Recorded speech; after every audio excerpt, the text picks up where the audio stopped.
this. Let me hit this. Start streaming. All right. There it is. There it is. Oh, what's up now? Let's do this. There you go. Nice start. Yeah. What up, y'all? How's everybody living out there? Switch over to OBS. Let's see what our levels look like.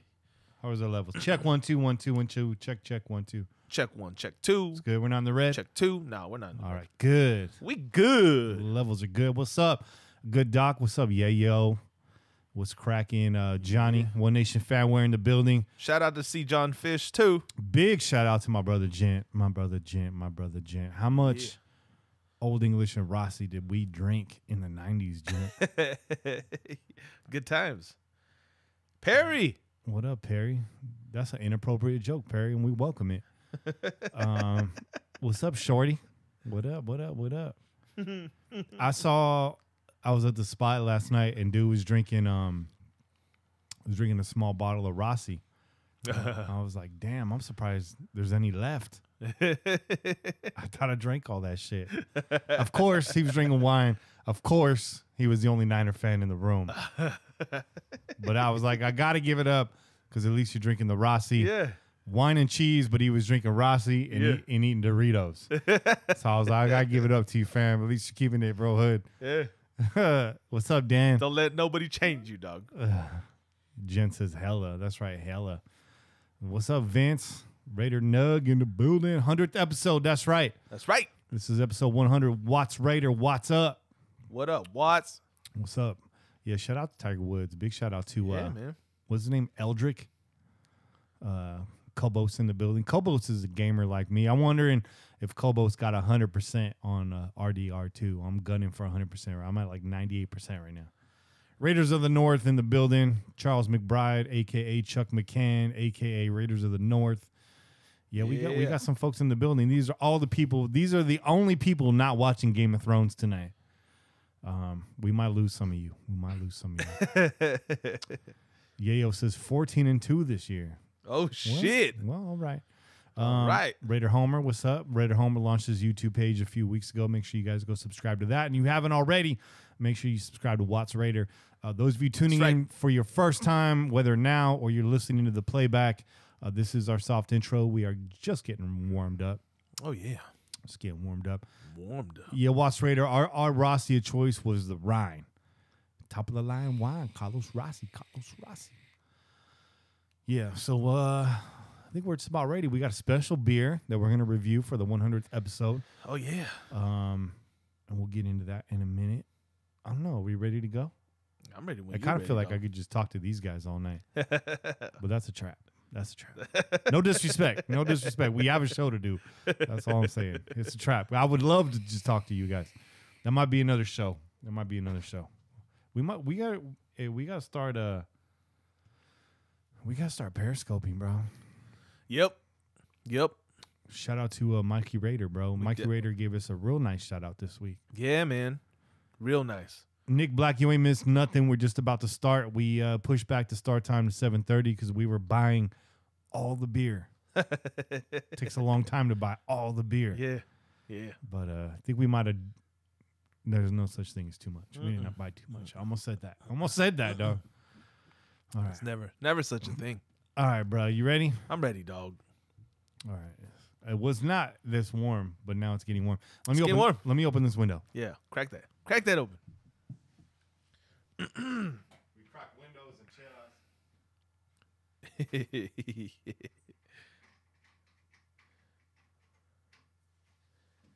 Oh, yeah. There we go. Shout out to the Guerrero family. What up, Kane? Kane's in the building, y'all. There's Kaner. All right. Ready to rich. Here we go, y'all. We're getting ready. Let's do this. All right, let's go. That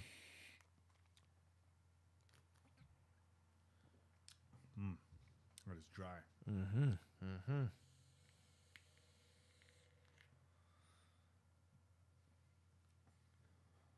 That dry beer sneaky makes you keep taking drinks of it.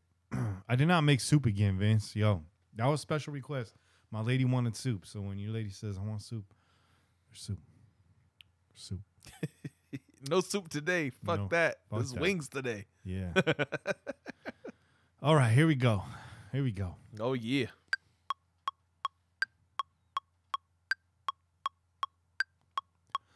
You're listening to the Pillaging Podcast, proud member of the Crow's Nest Podcast Network, companion podcast to PJ4F.com, the #1 podcast in Raider Nation.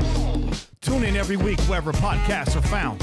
Call in and leave a message to be played on air at 408-909-PJFF. This episode brought to you by DC4L Custom Tees. Check them out at DC4LCustomTees.com. It's time to pillage another podcast. I'm your host, Kenny Stapler. 100 episodes, Che. 100. That's 100 episodes, yo. 100%. 100% of the time. 100% of the we time. give 100%. That's right. On the 100th episode. A hundo. We're going to drink 100 chelas. We keep it 100, as the kids say. We're going to drink 100 chelas. Yeah, we're going to fucking sleep for 100 hours. We went back and forth as to, like, what can we do special for this show. We thought about pulling some of the best calls. Yeah.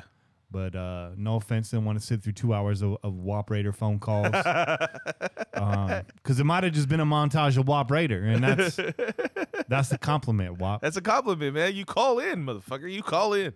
Nah, but really, we wanted to do that. We didn't have the time. Yeah. Yesterday, we couldn't carve out the time. Instead, I ended up drawing on some fool's face. That's another story. You're going to have to check out the Crow's Nest tonight to hear about that. So we decided, you know what? We wanted to get a Magnum bottle of beer. Yeah. Not a Magnum condom, you perverts. So we went to find a Magnum. They didn't have a Magnum. Yeah. We ended up just buying a bunch of different beers. Yeah. And, ain't no wrong with that. We selected the one that we have. We're going to get to that. Let me set the table. And we'll get into Chelas and kick off this 100th episode. Yeah. How's that? Let's do it. Let's do it. All right, so first off, as you guys already know, proud member of the Crow's Nest Podcast Network. Make sure you follow us at CNPodNet on Twitter and I believe also on Instagram. I think that's our ad on Instagram. I'm not sure. I feel like it's Crow's Nest Podnet. Okay. On Instagram. Just search Crow's Nest Podcast Network. We're the only one. You'll find us. Also, update. I mentioned the Crow's Nest. Update on the Nest. Episode 3 was in the bag. Episode 4 last week. 4 episodes in, going strong. That's right. We had to hit you with that 3-hour episode last week. A beefy one. It was a beefy one. Beefy. Yeah. Keep in mind, when we started, I was like, hour long. We do like an hour. Yeah, we're going to do like a 45-minute to hour show, bro. Some of y'all. Yeah, right. Yeah, right. Psych. Some of y'all haven't tuned in, some of y'all, but a lot of you have, and we're really just kind of floored by the amount of listeners that we have on the Crow's Nest already. So we want to say thank you to you guys for holding us up right there. Yep. If you haven't checked out the Crow's Nest yet and you're thinking, it's not a Raider show, I don't really do podcasts, I'm here for the Raiders, and that's it. If you like our show, the Crow's Nest is the Pillaging Podcast after hours. Yeah. This show came to be because we wrap our show around 10 or 11 o'clock at night, and our friend Polygon comes over, and he would come over, and we would just sit, and we'd chop it up for an hour or two. Yeah, We'd wind down. Polly would bring some crazy snacks over, and we would just chop it up. And I would say all the time, man, we need to be recording this conversation. This is a good conversation. And so now we do, and now that's called the Crow's Nest. So that's Crow's Nest After Hours. If you want more Kenny and Shay in your life, and you want to meet our friend Polygon, please tune in. You can find that anywhere you find the Pillaging Podcast by just searching the Crow's Nest Podcast. Yes, there's a couple out there, but we're taking over the airwaves, man. You're fucking right. Goddamn right. Yeah. Also, make sure you follow the crew on Twitter, at Kenny Stapler, at Che_PJ4F, and of course, at KaneMT6. That's right. So follow us. We cut a little bit more loose on our personal accounts. Get to know us. Get to know the men behind the podcast. And we follow back. We follow back. We do follow back. Follow back on the personal account. Anybody that follows on my personal gets to follow back. Also, just really quick, just to resend an announcement from last week, the Pillaging Podcast has joined our network. That's right. From the creators of the Fan Club Blitz on the Murph's Man Cave network, and they're still over there. They're double dipping. They're on both networks, which we're really happy about because we have a lot of respect for Murph and his folks over there. Absolutely. But on our network, we don't censor, and so they felt like the Pillaging Podcast fit in well over there because it's all about beers, it's all about booze, and general fuckery, as they say. That's right. That's what it's about. And they're brewing their own beer. They're bottling their own beer. And that's a fit for us, right? Yeah, man. That fits right in. Send some over. Send them over. Just send them right over, dog. This is all a part of Chase plan, his parlay to get his own beer named after him. That's right. It's going to have It's going to happen, motherfuckers. It's going to have a felt label with his, you can actually feel his beard on the label. A little fuzz on there. It's going to be a little fuzz on there. Tonight's guest on the show, we got Scott Bair. Yeah. Scott last joined us in September, just before the eve of opening day. So it's been a little less than a year since we've had him on, but it's good to get Scott back on. And he will do the 2-minute drill challenge tonight. Oh, yeah. So probably the biggest name we've had do the 2-minute drill. It's exciting. I won't say what his categories are. You're going to have to wait for that segment. Also, donations. The donation link was broken. Rando. It's fixed now on Twitter. You can actually find it if you're listening on YouTube. You can find it right in the description of the show. So right in the show description there, click the arrow. It'll bounce down, and there's a link to donate to us. We'll give you shout-outs to the donators at the end of the show. You guys really are keeping us on the air. Absolutely, man. Absolutely. If we can't pay that Libsyn bill, it's a month without the Pillaging Podcast. You don't want that. No. So whatever wants that. Whatever you can give, man. Some folks give us $1 a week, and some more. You know, everything helps. Everything helps. It all adds up. Make sure you download the Pillaging Podcast app. Get all of our past episodes. Be able to call into the show straight from the app. And I think it's 100th episode. And since it's all about you, we're going to be opening up the phone lines in the second half. Oh, yeah. So if you're listening live, talk about. You can dial the number in the second half of the show. And, hey, if you call and we're in the middle of a conversation, Kane's Corner's cracking, we're just going to pick up the phone. Just going to pick up the phone, dog. We'll see what happens. See the perks of missing Game of Thrones. You get to call into the Pillaging Podcast. That's it. All right? This is the perks. Hey, DVR that shit. You can watch it after. Hey, shout out to Chuck.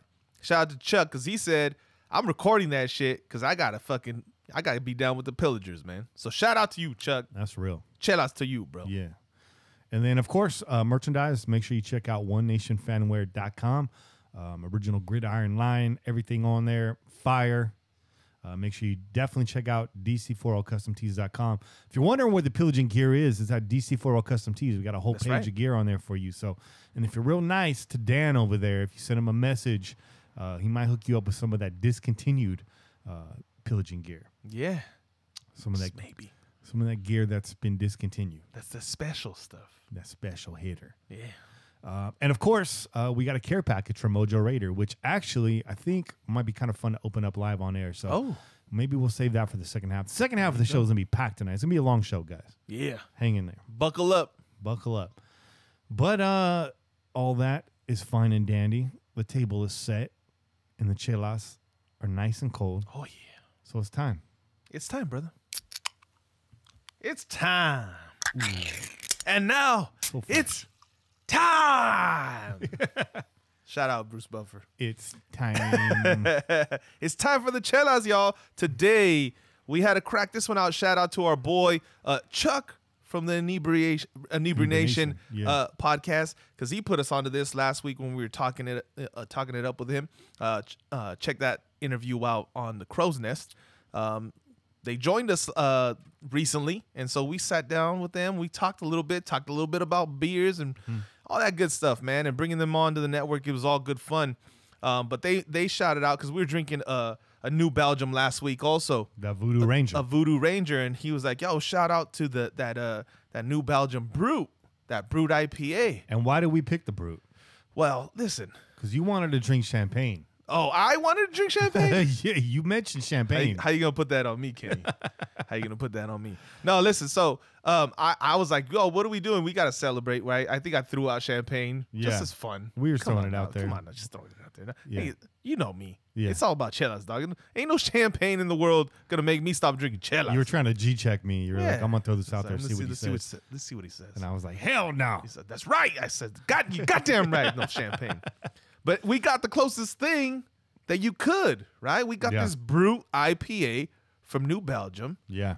There's some other Brutes out there. I've seen them in the stores, but we got this one today, and it gives you a little bit of that champagne feel, which is a dry taste, right? There's a little dry taste to this. It's really good, man. It's really good. I expected more of a hoppy beer because it's an IPA. But there's a lot of wheat. There's a lot of wheat flavor that's coming through on this beer. And then with that dry crispness of the beer, it's really good, man. So shout out to New Belgium, and go out there and get yourself one of these bad boys. This IPA, this Brute IPA from New Belgium. Real crisp, real dry. You get that IPA hit right off the top, but then it disappears. And like Chase said, that wheat flavor comes through. And it finishes off real dry, real clean in the mouth. Just makes you want to take another sip. Yeah. And another. But you got to be careful because this ain't your average. This is a 6.7%. There you go. Not quite that 12. Yeah. Not quite that denogonizer. No. Well, you know what? The denogonizer is about a 9.75. Is that what it is? It's a 9.75. How do I know this? I was just drinking one last night. You stay drinking those, bro. But it's all about the IBUs, bro. So the IBUs on that bad boy are like 91%. So explain that to me. So it gives more strength to the beer. So last week on the Pillaging Podcast, we drank our brother Juice came through with the brown sugars. Heavy hitters. And those are 10, right? Those were 10% alcohol. Like 10.7. But the IBU was 51. So it was pretty smooth. It's a smooth drinker. You could drink them easy. You could pound them. Yeah. And then you get fucked up. You're real fucked up. It's all good.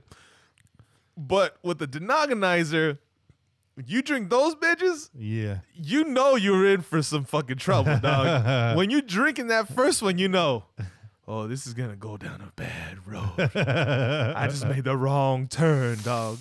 So any of you guys out there at the stadium that be going to the denogonizer station, I know y'all motherfuckers don't be getting more than one of them bitches, because if you did, you be asleep. You be asleep in the stadium. Sleep. Dog. And what sleep? Section 126-ish. Yeah. They got that denogonizer booth. You can find us over there. Yeah. We're right there. We're right there. That's where our seats are, dog. That's that second quarter specialty. I look over my shoulder just to keep tabs on it, make sure it's still doing okay. I say, hey, hi denogonizer station. I'll see you at halftime. That's a halftime hitter.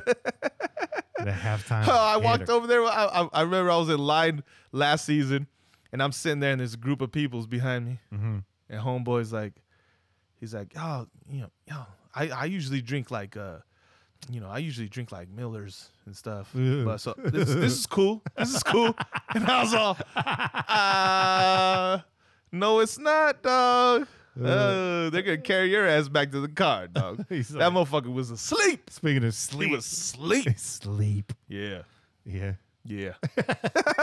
Shout out, y'all. I hope you guys are popping all the chelas in the world. Yeah. All the delicious chelas for you, man. It's a good time for it. Episode 100. Oh, yeah. Just so you guys know, it is episode 100.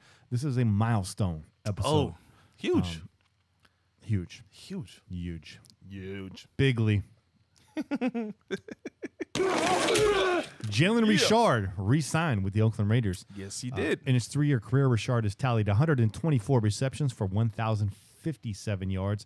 His 68 receptions in 2018 tied with Jared Cook for the team lead. Y'all giving big props to Jared Cook. Well, who was tied? Your boy Richard. And his 607 receiving yards was the third highest total on the team, behind only Cook with 896 and Jordy Nelson with 739. This was also a career year for the former Southern Mississippi runner, topping his previous best of 256 receiving yards, a career year for Jalen Richard. Cheers to you, Jalen. Cheers to you. Cheers, brother. Chelas for you, brother. Oh, yeah. It's good to have you back, man. I feel good about Jalen Richard being an undrafted, cat that we took. You know, we didn't expect much from him to get what we've gotten out of him, the production that we've gotten out of him. I mean, that's a huge hit right there. That'd be a great conversation to have with Jalen. Just him coming from undrafted free agency to being a household name in Raider Nation. Props to you, brother. Yeah. It feels good to have you back. You were that one piece. I know you had that second round tender on you, but now that you're re-signed, it's kind of like, man, I had that sigh of relief. Yeah. Right? Yeah. That feels good to bring you back. So rarely do you say that about a UDFA. Yeah, I said it right. UDFA. Glad you're back. Chelas. Contigo. Yeah. With you, with everybody.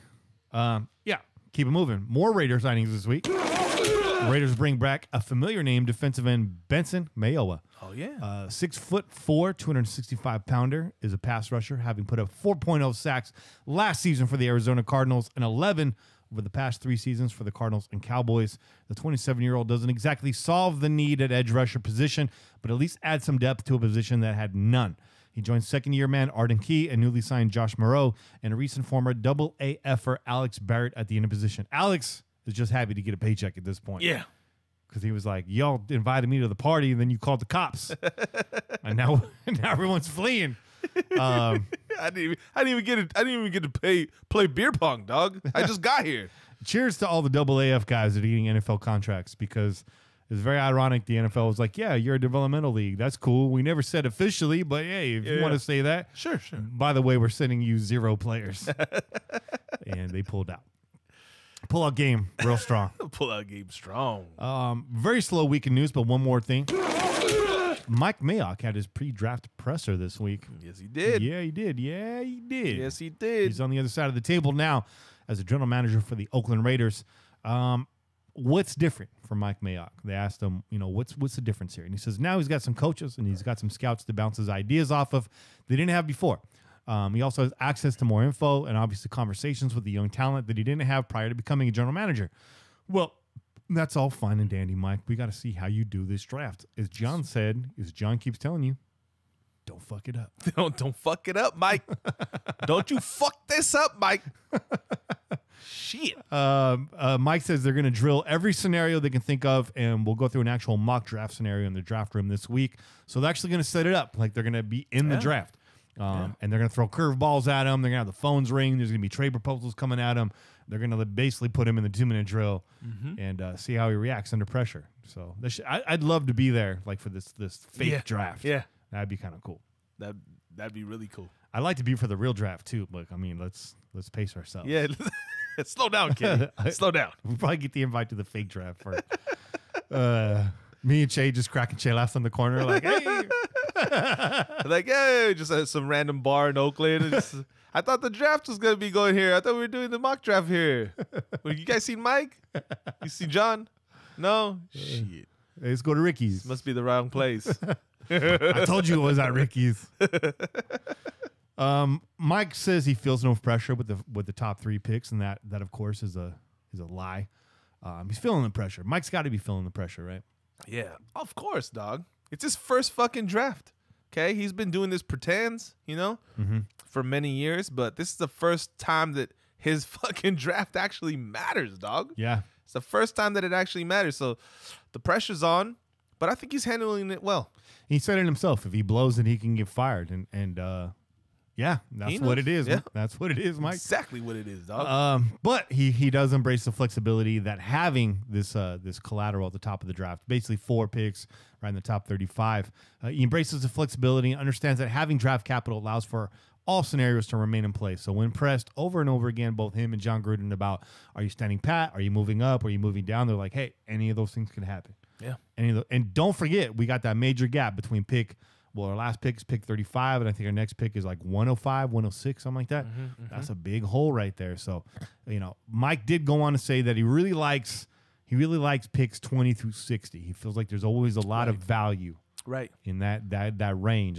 And we're very limited there because we only have while we have the 20, 24, 27 and the 35, and then we don't have any for a while. You don't see us for a minute. Change the channel, dog. Yeah. Change the channel. Yeah. Go get a chela. Go to the store. Water the lawn. That's when you refill. It's going to be a minute. That's when you refill the ice chest, dog. And it's going to be a while. And when we're on the clock, you already know they're going to commercial. Yeah. You already know that's going to happen. So, yep. So yeah, Mike. So I really think that a trade back here is in play somewhere along the line. I don't think they trade out of 4, but I think they want to get in there. Yeah, people are. I mean, if you look at Twitter, dog, people have dropped every fucking scenario possible, like it's gonna happen, man. Yeah, like, Raiders will trade up from 4 to 1. Raiders will trade 24 and 27. It's like, yeah. Slow down. Let's slow down. By the way, the answer is no. I don't give a shit about your mock draft. I don't want to see it. I don't care. I don't care that you're using some shitty draft simulator. Right. You're wrong. We're all wrong. Yeah. You're bored. I get it. But I don't care. Like, I don't want to see it. I don't need to see it. Like, what are you trying to validate your mock draft through me for? Like, if you're trying to, like, validate your fake draft picks through me. Yeah. Yo, you're barking up the wrong tree. But shout out to Rue. Did you see Rue's draft? No. I already know. Shout out to Rue. Shout out to Rue, because Rue was like, yo, I got the mock draft of all mock drafts. This one is the absolute factual mock draft. Fucking mark my words. And he just took all quarterbacks. Every single draft pick, dog. Shout out, Rue. That shit was fucking funny, dog. Folks was triggered. All quarterbacks, dog. Fucking hilarious. Hey. Back to Mike Mayock. He says somebody asked him need, right, versus best player available, BPA. And he says, well, it's a coach-driven building. And you read between the lines there, John Gruden's in charge, right? We know that. He's the final word in that building. So he's saying it's a coach-driven building, and coaches pick according to need. And so that's sort of the balance. That's the ballet that he has right now in the building, right? You got to get that best player that's right there. We got to stay true to our board. Drafting to need, he says, not a big deal as long as you're not reaching, right? Right. Which is general. That's general knowledge. It's pretty common sense, but it's good to know that there's a system of checks and balances in Raider Nation, at least today. Absolutely. That could all go out the window on draft day. We don't know. Again, if I could just be in the room for the fake draft. So question. Because the word on the street during last draft, right? Yeah. Was that Gruden and his crew were on one side of the room during draft day, and Reggie and his crew were on the opposite side. Like double dare. Yeah, kind of like physical challenge, bro. Right, like stare down. Like, oh, you want that guy? Oh, do you? Oh, really? Not gonna happen, right? Is that gonna be the case? I think it's not, right? Obviously, no, yeah. We're not gonna have that story coming out where, Mike Mayock's in the corner with his group of people trying to figure out who he would like to draft and Gruden. They're going to be on the same page. They're going to be sitting right now. I expect those motherfuckers sitting right next to each other. Yeah. Right next to each other. Big old plate of Hooters hot ones. And plenty of fucking Coronas, dude. Yeah. Cardboard cutout John Gruden. The Corona cutout John Gruden in the corner. John Gruden's going to be in fucking flip-flops. In a fucking beach towel. John Fuden. Yeah, so I mean that's kind of the situation in the building. He went on to talk a little bit about the free agent picks. Isaiah Crowell, he talked about him being on a 1-year prove-it deal. Kind of alluding to the fact that if Crowell does well this season, he could be a Raiders running back going forward. What does that mean for Marshawn Lynch? I've been telling you guys, I don't think Lynch is coming back, and I'm staying to that, and I think Crowell is further proof of that. And we'll ask Scott what he thinks about that and how that all fits in. But he does say Crowell, he's going to have to pass protect. That's what John Gruden likes out of his running backs. That's why you didn't see Chris Warren on the regular day roster, the regular season roster this year. So, Crowell, you got to pass protect. You're a shifty dude. You can carry the rock. You've been on a couple crappy offenses. You're going to get a shot this year. See some consistency. So, I like Crowell. I know you like Crowell. Kane likes Crowell. Kane loves him. Kane told you that that's his favorite edition of the season. That's an off season that includes AB and Trent Brown and all these names, Williams, everybody that came over. He says Crowell's the biggest signing. So let's see if our brother's right. He said the biggest signing of the offseason, and that's a hot take. Hot take. Let's hit them with that. Hot take. One more time. Oh yeah. That fireball. Get it. Also, more Mike Mayock news here. He talked a little bit about Vontaze and Marshall. They said they both bring size and a veteran presence. Didn't say they were on prove-it deals, but the veteran linebackers, they may or may not be around next year. Yeah, we'll see. They're here for now. Pro days. Talked a little bit about pro days. He says, what are the Raiders looking at in their pro days? A lot of questions about who they brought in, why they brought them in, why are they looking at quarterbacks? Are they going to draft these guys? Look, I think you get something like 30 visits or something crazy like that on your pro days. Obviously, you don't get 30 draft picks, so you already know they're not going to draft all these guys. But what are they looking at? What is Mike looking at? He says they run these guys through the gauntlet. It's 6 to 7 hours per visit. And it starts off with them in a conversation in the morning. He says it's real easy for these guys in the morning to get fired up. They're talking to John Gruden. He gets people fired up. But then we move them into the film session. And it's like 2 hours of film study. Then we move them right to the whiteboard. And they got to go draw up the plays. They got to read. They got to react. And then we take a short lunch. Then we get them back out on the field. And we run them through some tests. And we try to, see tests that maybe weren't run during the combine. And so it's 6 to 7 days. And it says at the end of that, or it's not 7 days, 7 hours. At the end of that, what they're really looking for is, did they crap out? Are they checking their watch? Are they trying to get to their flight? Right. Or are they like, I love this. Give me more. Give me more. Give me more. I want more football. Put it in my brain. So just like has been the theme since last year with John Gruden, he said, when they were doing their combine day, they were putting Raider stickers next to players who loved football. Yeah. And it was the same thing at the senior day. And that's really what they're looking for. These guys, day in and day out, hour for hour, minute for minute, just eat and crave football knowledge. Because that's who John is and that's who Mike is. Yeah. That's all they're about is football. So that's what the pro days are designed for. And in regard to Derek Carr and the QBs in the draft, the Raiders, as you already know, the headline's been out there. They're just doing their due diligence. They feel like Carr is the franchise guy of the future. But you got to look at quarterbacks every single year. It's a position that makes or break a franchise. You got to keep tabs on. You got to know what's there. Yeah, I think Mike put it the best, though. He said, because I think they brought up that question during his interview. And he said, we think Derek's the franchise quarterback. Yeah, we're moving forward with him as our franchise quarterback, right? But if we feel that there's a person out there that could actually improve the franchise and the direction the franchise is going in, then yeah, we're going to look at them. We're going to see about whether or not, the upside to these other players is there. If the upside is higher and it can put us in a better position, then that's something we got to look into and possibly go that route. But he wasn't saying anything about like, we're moving on from Derek Carr. No. They're just doing their due diligence, man. They'd be stupid if they didn't look at these guys, right? They got to look at them. Everyone's fucking ranting and raving about these people, right? You got fucking 3 picks in the first round. You fucking check them out. Yeah. Even if it's not for your own sake of drafting the motherfuckers, if it's maybe to encourage somebody to get worried that you might, right? And we've been talking about that for the last couple episodes. Like, they might be scare tactics, right? Trying to convince somebody like, we're going to take this guy, and then this person will jump ahead of us, right? They'll trade up with the Jets, or they'll try to trade up with the Niners or whoever, right? So that's how I look at it, man. Yeah, there's a lot of layers to it. Do you think Derek Carr likes it? Do I think he does? Do I think he likes it? No. But I think that's good fucking motivation for him, okay? Nobody likes to fucking be told or questioned on whether or not they're the guy. Right? Nobody wants to be questioned on whether or not they're the guy. Nobody wants to be told, oh, yeah, they're looking at other guys that, possibly to replace you, dog. Right? Possibly to replace you. Nobody likes that, but it's fucking great motivation. And he should look at it that way. He shouldn't look at it from the standpoint of like, oh, no, they don't appreciate me, that kind of bullshit. Yeah. Because if you're doing that, then you ain't the guy. Yeah. If you're doing that, then you ain't the guy. It's like that first day the intern shows up, and you're like, right. The fuck you doing here? Who the fuck are you, dog? Management sent me. Oh, yeah? Okay. Well, you just sit over there in the corner. Yeah. You know what? You need a coffee? Go get a coffee. That beverage run. I'm good. I already had 2. I've been here. That coffee hit.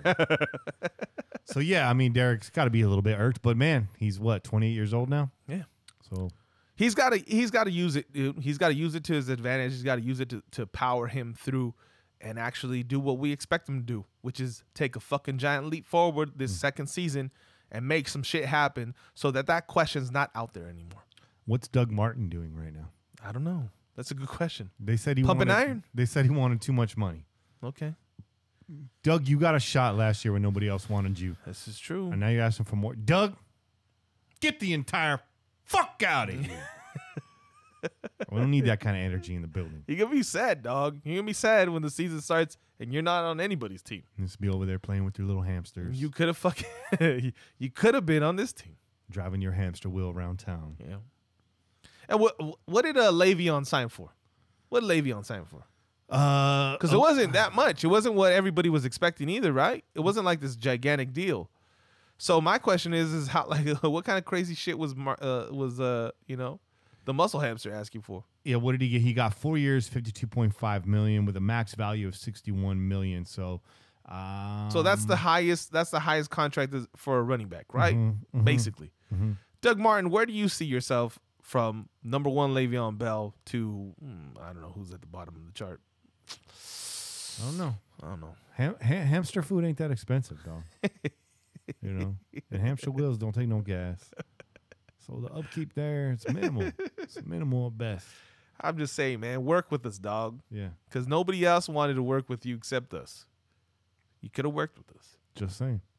We actually like what you did, dog. Yeah. We actually like what you did. I was over here saying it's going to be Doug Martin, and I'm just fine with that. And the rest of y'all better be happy about it. But as it turns out, we don't need to talk about that. What do you think is a fair price, though? What would you say would have been the fair price for Doug Martin? For Doug Martin. I probably would have. Dude, dog, I would have really lowballed him. I probably would have given him like $2 to $4 million per year. That's actually probably like that's pretty good. Decent, dog. Yeah, it's pretty decent. Considering, right? I'd say like $2 million. $2 million per year. I would have given that. Okay. Yeah. Because he did well last year. He didn't do great. He did well. No. But $2 million per, I think would have been fair. He didn't do anything to say like, oh, we got to pay this dude. Yeah. Right? Scratch that 2 to 4. I'd say $2 to $3 million is what I would have given him. I think that's a fair price. Okay. And we got money in the bank right now. Money in the bank? I think we're sitting at like $28 million or something like that, depending on what you're looking at. So it ain't over yet. It ain't over. Yeah. Think about it, Doug. Think about it. Kane says, hell to the no to Doug Martin. Hell no to the no. And last, hell to the no. last in the quick hits, Jack Del Rio. You know what, Jack? I see you. We see you, Jack. Save that for later. Save that for later. Save it. Let me tell you, Jack. What did he say about Antonio Brown? He's going to be a real pain in the ass? Yeah. In 2017, Jack Del Rio was a real pain in the ass. Yeah, he was. And you're looking real sucked up now, Jack. So we're going to talk about you later. Oh, shit. Because I know Kane wants to get in there, too. Oh, yeah. So we're going to save that. Oh, it's going to be good. It's 8:05 right now in the Crow's Nest. That's 8:05 right. p.m. Pacific Standard Time. That's right. We got Scott coming on at 8:30, so we got some time to kill. So I think we're gonna pull an audible right now. We're gonna go to let's crank out some of these phone calls, man. Oh shit, we got a lot of them to get through. Best caller, by the way, this week. I said the best caller. I asked who's your number 4 pick, and you got to make a case for it. And I said the best caller with the draft pick would win the NFL draft shirt from DC4 Custom Tees. And here we go. We got like over a dozen phone calls. So we're going to smash through some of these, and then we'll take a break and we'll bring Scott Bair on here. But let's see. Watts is right. Jack Del Rio still getting paid. He's putting it all in his face. So let's see. Let's go to the 403 and see what we got. What up, Kenny? What up, Che? It's your boy, Raider VC. That's right. What's up, VC? I don't have any football questions tonight. My question would be, if you guys had to go to karaoke and you had to sing a Milli Vanilli song, what would Chenny sing? That's my question. Love and respect, boy. Well, I mean, you got to go with the hits, right? It's karaoke. It's 1 or 2 songs, in my opinion. It's either Blame It on the Rain or Girl, You Know It's True. I'm going to go with Blame It on the Rain, bro. Man, I would have done Girl, You Know It's True. So there you go. Ooh, I love you. So, Chenny on the mic, you're going to get both hits. Oh, wait. We got a call coming in right now. First one. What's good? This is 831. This is 831. Who am I talking to? Accept, press 1. To send a voicemail, Come on 2. now. What is this, the county jail? Hello? You're on the air with the Pillaging Podcast. No shit, am I? Who is it? Yo, I was trying to order a pizza. What's going on?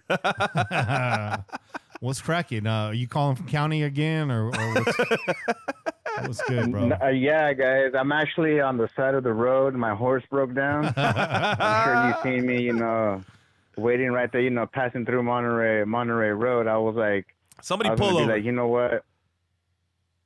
I need help. You need to chase a I horseshoe. need a pizza.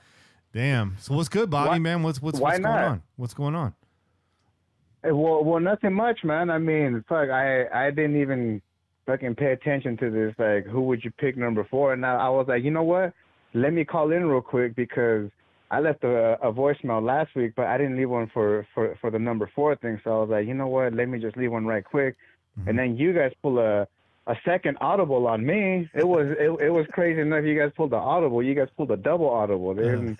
I don't know what the hell was going on, dude. So props to you guys right there, dude. You guys just totally caught me on the unawares. I was about to go pee right now too. Yeah, well, don't let me stop you, dog.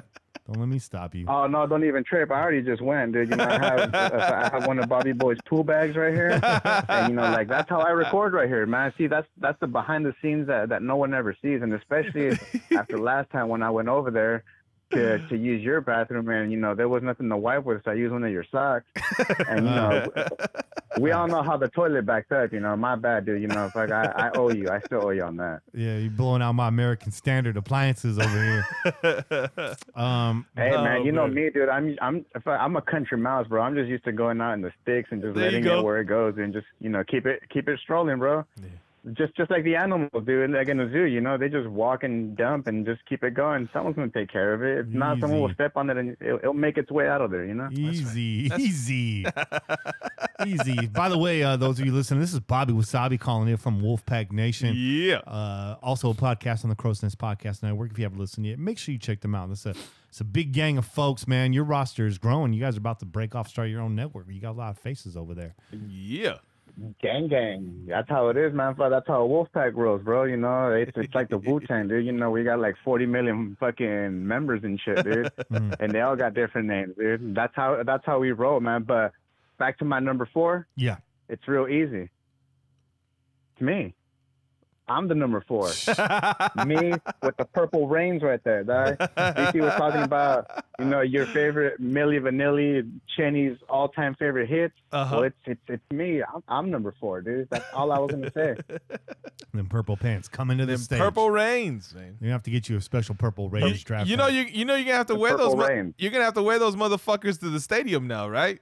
Now you got to show up at the tailgate. Know that's happening. You know that's going to happen. I'm going to go over there, make a special guest appearance. There you go. Try to, make it, kick a couple, balls around, surprise some people or whatever, That's Purple Rain spelled R-E-I-G-N. Yeah. Purple Rain. Make sure you bring a sewing kit because when you split them bitches, I don't want to see shit. Yo, dude, it's like a kilt, bro. There's nothing that rolls under them purple rains. Like it's just me and the Lord, bro. Yeah.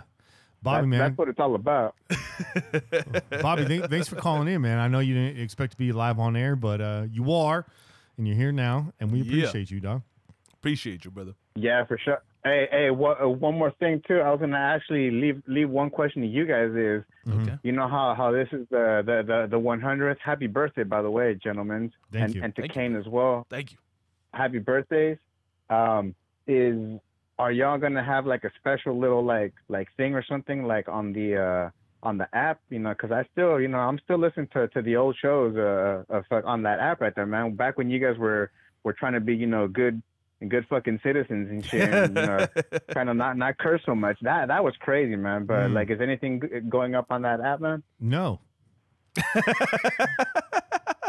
No. But you're straightforward. Simple answer. But you're here, and that's special. Yeah, man. Yeah, it's real special. You know what? That's right, dude. I'm the app that it comes to the fucking YouTube chat, and that's just where it's at. Ta-da. Ta-da. How you like me now? Bobby, man. How you like me now?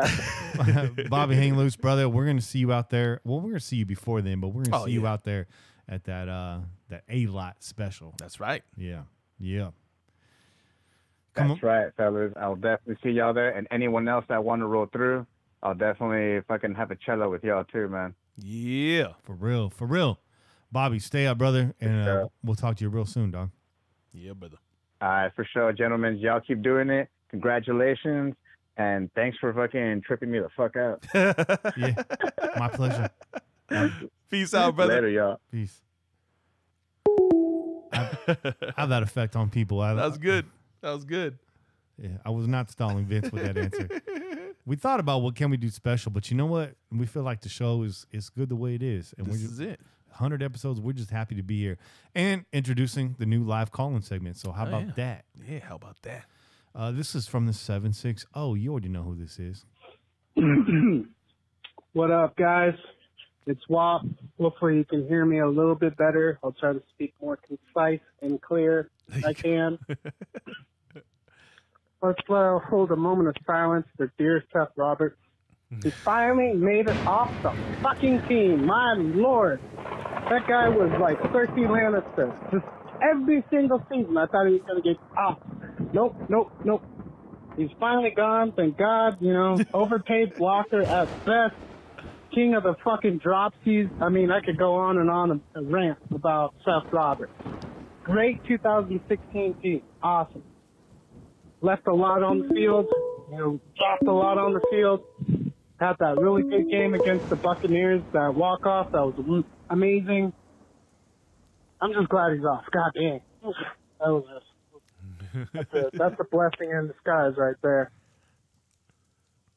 Easy, I'll take a drag on a great cigarette here. What else is good? I'm not too impressed with that running back. Crowell, whatever his last name is, he looks all right. I'm just not impressed. I think we should do better. I don't know. Just my opinion.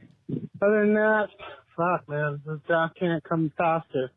I can't wait to just see everyone's face drop when they figure out who the hell we pick, because I feel it's going to be some crazy-ass shit like it was last year. Everyone thinking we're going to get Saquon Barkley or something, or all of a sudden, or Denzel Ward and Colton Miller. Oh, God, please don't do that to us. Just pick a good one. Hopefully Mayock, he kind of puts Gruden in check a little bit. And all this fucking bullshit about Derek Carr not being our quarterback. Please. I mean, come on. Who's better than him right now? I mean, other than Mahomes. There's a few, but I mean, Ryan Tannehill? Come on. Baker Mayfield? I'm not impressed, and I think they're just overhyping that dude. He leaves a lot to be desired as well. But that's all I gotta say. You guys have a good one. Also, I'm not a big cellar drinker, and if I do drink a beer, I want something nice, like an Asahi. You guys drinking IPAs? You want to get hammered fast and for it to taste like shit, just drink an IPA. I don't like that shit. I'd rather just drink whiskey straight. That's my drink. That's what I like to drink. You guys have a good one. Wapo up. Yeah, thanks for the call, Wap. Strong call. Hey, man, pump the brakes on Crowell. I think it's going to be a lot better than you think it is. I think Crowell, being with the Browns, being with the Jets, to inferior lines, inferior offenses, guys, teams that were behind early and often. I think Crowell is going to do a little something special here this season in 2019 with the Raiders. I don't think he's the game changer. He's not going to lead the league in rushing, anything like that. I think Crowell is going to fit in really nicely, though, with John's system. I think you'll be surprised. He can catch the ball. He's not the greatest pass catcher, but he's shifty. He's strong. Watch out for him. And as far as drinking goes, WAP, I'm a whiskey guy, numero uno. That's my drink.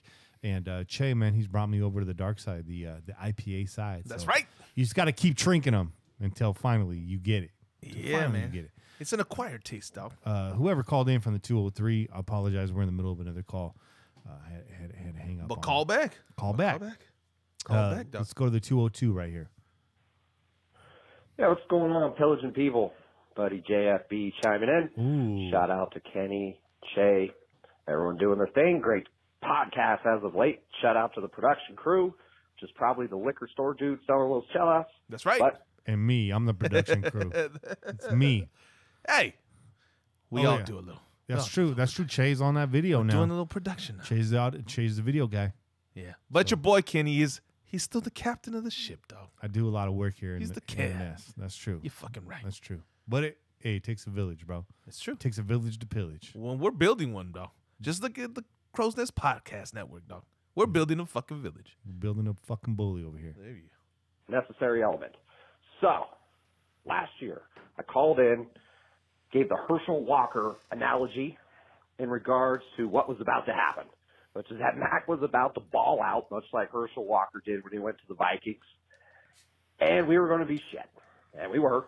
Cowboys went 1-15. Thankfully, it wasn't that fucking bad, but it wasn't all that much better. But that whole shit flips on its head this year, fellas. We got AB.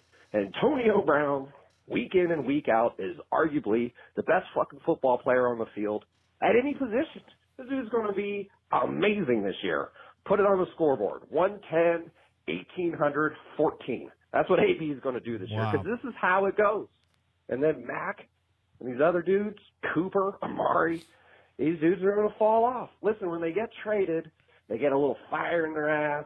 They feel a little chip on their shoulder. They feel slighted. They're going to go show out. And then they get their contract, and they get paid, and then they're kind of chill.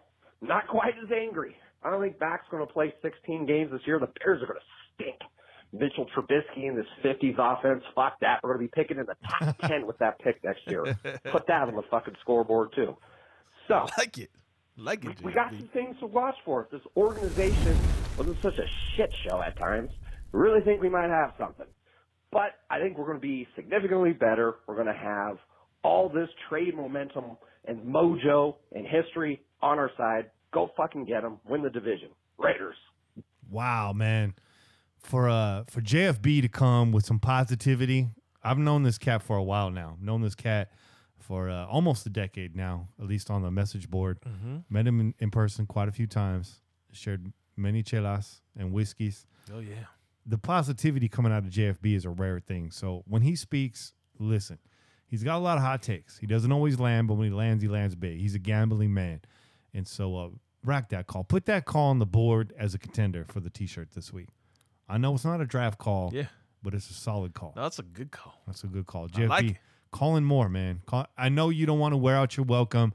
I know JFB every week becomes less special. I'm not saying that. Just call in more often. There you go. We look forward to that. 303. Kenny, Jay, Kane. It's Saturday and it's your boy, the 303 Raider, calling you from, incredibly sunny and warm Denver, Colorado. Sorry, I'm a little out of breath. I just got done with the lifting sesh. Had to call you guys. Oh, shit. About this whole Derek Carr thing, so I'm starting to get a little irritated. But anyways, man, opening day was yesterday. Downtown Denver is lit. Everyone's wasted, and the girls are looking hot. Anyways, let's get to this. We're not drafting a quarterback before. Ain't going to happen. Good Lord, poor Derek Carr. Is there any other quarterback that you know of that has this much potential that's worked in a more dysfunctional organization? Good Lord, the guy's only had 4 head coaches in 5 years. There's only been twice in his career. This will be the second time this season where he's had continuity at head coach and OC.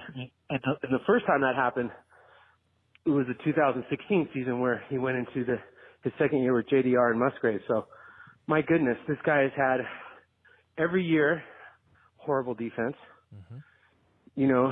He's had in 2015, 2014 was just a shit show, but 2015, the guy had 32 touchdowns and 13 interceptions and about a 90 passer rating. In 2016, he had 28-6. Then we know he broke his leg. 2017, 2 broken backs. JDR brought in Marshawn Lynch, changed the whole offensive blocking scheme. Everyone wanted Musgrave. That was a shit show. And then 2018 was another disaster where he had literally no offensive line, the most sacks in his career, and he was throwing to Marcel Aitman and Seth Roberts and old man Jordy Nelson. Give this kid a break. Yeah. Now, are there legitimate concerns? Sure. We know that he can get skittish, and we know that he can lock on to his wide receivers at times. Well, of course he's going to do that when he has the worst offensive line in the history of the NFL and no running game. He's literally only had a decent running game, once in his career, which was 2016. No, Carr's not Aaron Rodgers, and he's not some of these other quarterbacks. But you tell me one other top-flight quarterback.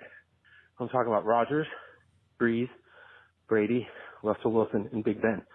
what have all those quarterbacks had in their career? Continuity. They basically had the same freaking head coach and probably the same system. The other thing each one of those quarterbacks has had is good to great defenses. So everyone needs to shut the fuck up. Derek Carr is going to be the quarterback this year, and I'm going to be on point here. If he struggles, and it looks like he has a good surrounding cast, his O-line is blocking for him, we finally have a decent running game, and of course we have AB and Terrell Williams, and probably pick up a tight end. If he's shitting the bed around that cast, sure, then we can draft a quarterback in 2020, and his ass is on notice. But my goodness, Derek Carr is going to be our quarterback. I have zero issues about it. Get behind number 4, shut the fuck up, and go Raiders. This is 303, and I'm out. Fire for that ass. How many times did he tell us to shut the fuck up? Yeah, shut the fuck up. Yeah, shut the fuck up. It's a good call, 303. That was a good call, man. It's a fucking real good call, dog. I know it's a ways away, but I feel like we're getting closer to the season when we hear 303's voice. Yeah. So it's a welcome voice to hear. Yeah. This is an international phone call, so we better get to it. Get to it. What's up, guys? How are you doing? It's Harry here. What's up, Harry? Just to leave my thoughts about the 4th pick in the draft. Again, I know fuck all about this in terms of what we're doing, so take my views with a pinch of salt. But I think at 4, we should probably, if they're available, either take, not that I've seen too much of him, to be honest, but Bosa or Quinn and Williams I really like at 4, but I don't know if they're going to be there. I think if those two are gone, I don't know if there's any other edge rushers which I'd take at that position. Maybe we should try and trade down and then take Ed Oliver or something later on. I think that's probably what I'd want to do, but as I said, I don't know shit, so I guess we'll find out. I hope you guys have a great evening, and yeah, let's go Raiders. That's right. Yeah, I mean that's a good take. You know, I mean, I think Bosa and Williams are the two guys there at 4 that everyone's looking at, right? Ed Oliver on the trade back, depending on how long he lasts. You never know. Ed Oliver was a big name going into this draft a couple months ago, and you haven't heard too much about him since. So, NFL draft is a weird thing.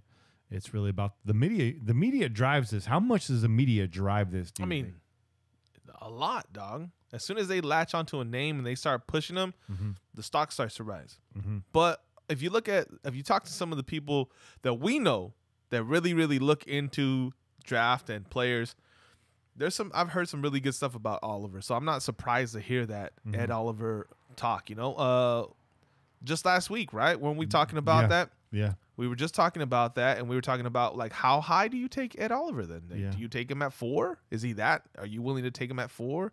Do you trade down to take him? Yeah. So the guy, he's being painted and he's being described as, kind of Aaron Donald type, right? Nobody's saying that he is Aaron Donald. Nobody's saying that he's got the production to Aaron Donald, but he's that kind of a player, right? So as far as his size, his strength, his burst, his get off, that's how he looks, and a lot of people are on him, man. And I've seen some of it. I had to, right? You got to go check that out when you start hearing the name pop up over and over again. And he's impressive, man. He's impressive. But there's a lot of motherfuckers that are impressive, so it's not an easy thing to just decipher and say, like, this is the guy you take. Yeah, Eddie Borsilli was the one pining for him. He That's said right. He's most intriguing player in this year's draft. So I'm glad to see Ed Oliver's name popping up again. He was like the first guy I really was diving into when I was doing my draft research. Yeah. So we'll see, man. We will see. Good call, Harry. Appreciate you guys calling in from overseas. I know that's not a cheap phone call for you guys. It is now 8:26 in the Crow's Nest. We got Scott Bair lined up at 8:30. So I think what we're going to do right now is take a short break and get him on the line, and we'll come back right after this. Yeah, boy. Quick message.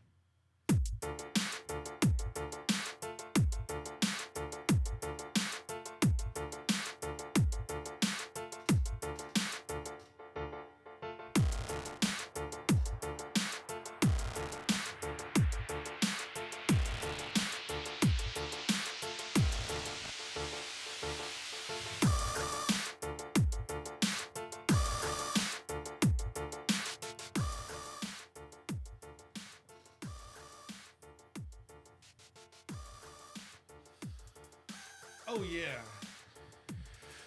The chat is lit right now, dog. Chat's on fire.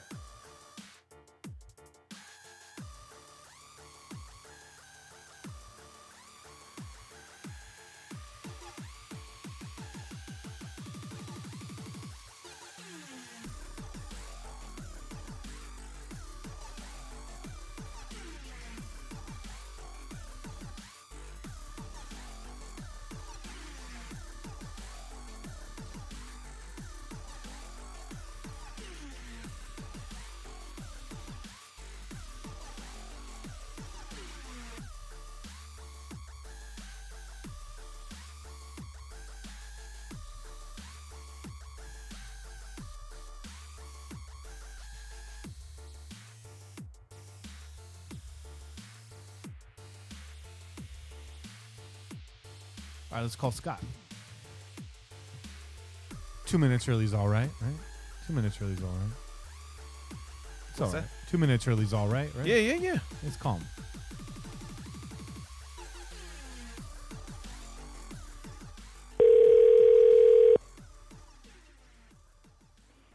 What's up, man? How are you? I'm doing well, Scott. How are you doing, brother? Pretty good, man. Good. Called you a couple minutes early. Try to get you in and out of here really quick. No worries. We're on break right now. No worries, man. What do you mean? Let me bring us back to the show, and then I'll intro you in, and we'll get started. Is that good? Yeah, absolutely. All right. And we're back from the break, and joining us right now is Raiders insider Scott Bair. Scott, how you doing, man? It's been a while since we talked to you. Let our listeners know what you've been up to and where they can find you online. Well, you can find me on every social media platform known to mankind, although, to be honest with you, I cannot figure out Snapchat. That's my sign that I'm officially old. But everywhere else, Twitter, Facebook, Instagram, at BAIR, that's Bair, NBCS. And, man, I've just been doing a lot of, kind of cool and interesting work. Obviously, you hit all the off-season staples like the Senior Bowl, NFL Combine, and the NFL owners meetings. But me and my coworker have been working on these really long-form draft features. They're, 3,000-4,000 words. Big features that start rolling out the week of April 15th. Oh, wow. Nick Bosa is the first one. I have Rashawn Gary next Thursday, and the week after that, I have Quinnen Williams, and he has Josh Allen. And it's been pretty fun to dive headfirst into these guys' personal lives, really get to know them and write some pretty cool stories about guys who could very well end up Raiders on draft night. Definitely. Those are some interesting names to start with, too. Bosa and Gary, two interesting guys. Both on the field and personality-wise. So looking forward to diving into that stuff. Scott, your work is always great. For us, we're just flattered to have somebody that's on television. You're bringing some legitimacy to our show, Scott. We appreciate you. Appreciate you. I'm not sure if I'm bringing it up or I'm bringing it down. I can tell you what, my wife's pretty sick of seeing me on TV, though. She just changes the channel, be like, do I have the Warriors score? Okay, cool, I'm out of here. No more commercials with that guy. If you're bringing us up or bringing us down, Scott, did you listen to the beginning of the show? You're bringing us up. You're classing up the joint, Scott. All right. I like it. That's what I try to do. Now I'll try not to ruin, all the positive momentum here and drag it down with bad dad jokes and terrible humor. We welcome that. We welcome that. Last time I spoke to you, Scott, it was just you and I one-on-one. I got one of my co-hosts here. I got Che. Say Che. Yeah, how you doing, Scott? What's going on, man? Just stoked to be talking Raider football. It's just crazy. The off-season program starts on April 15th, and then, it's going to be draft, it's going to be OTAs, bing, bang, bang. Next thing you know, it's training camp and all the optimism that comes with it. That's awesome. It's about to get rolling here real quick, so let's dive into it. This is, I believe, your 7th year now covering the Raiders. Is that correct?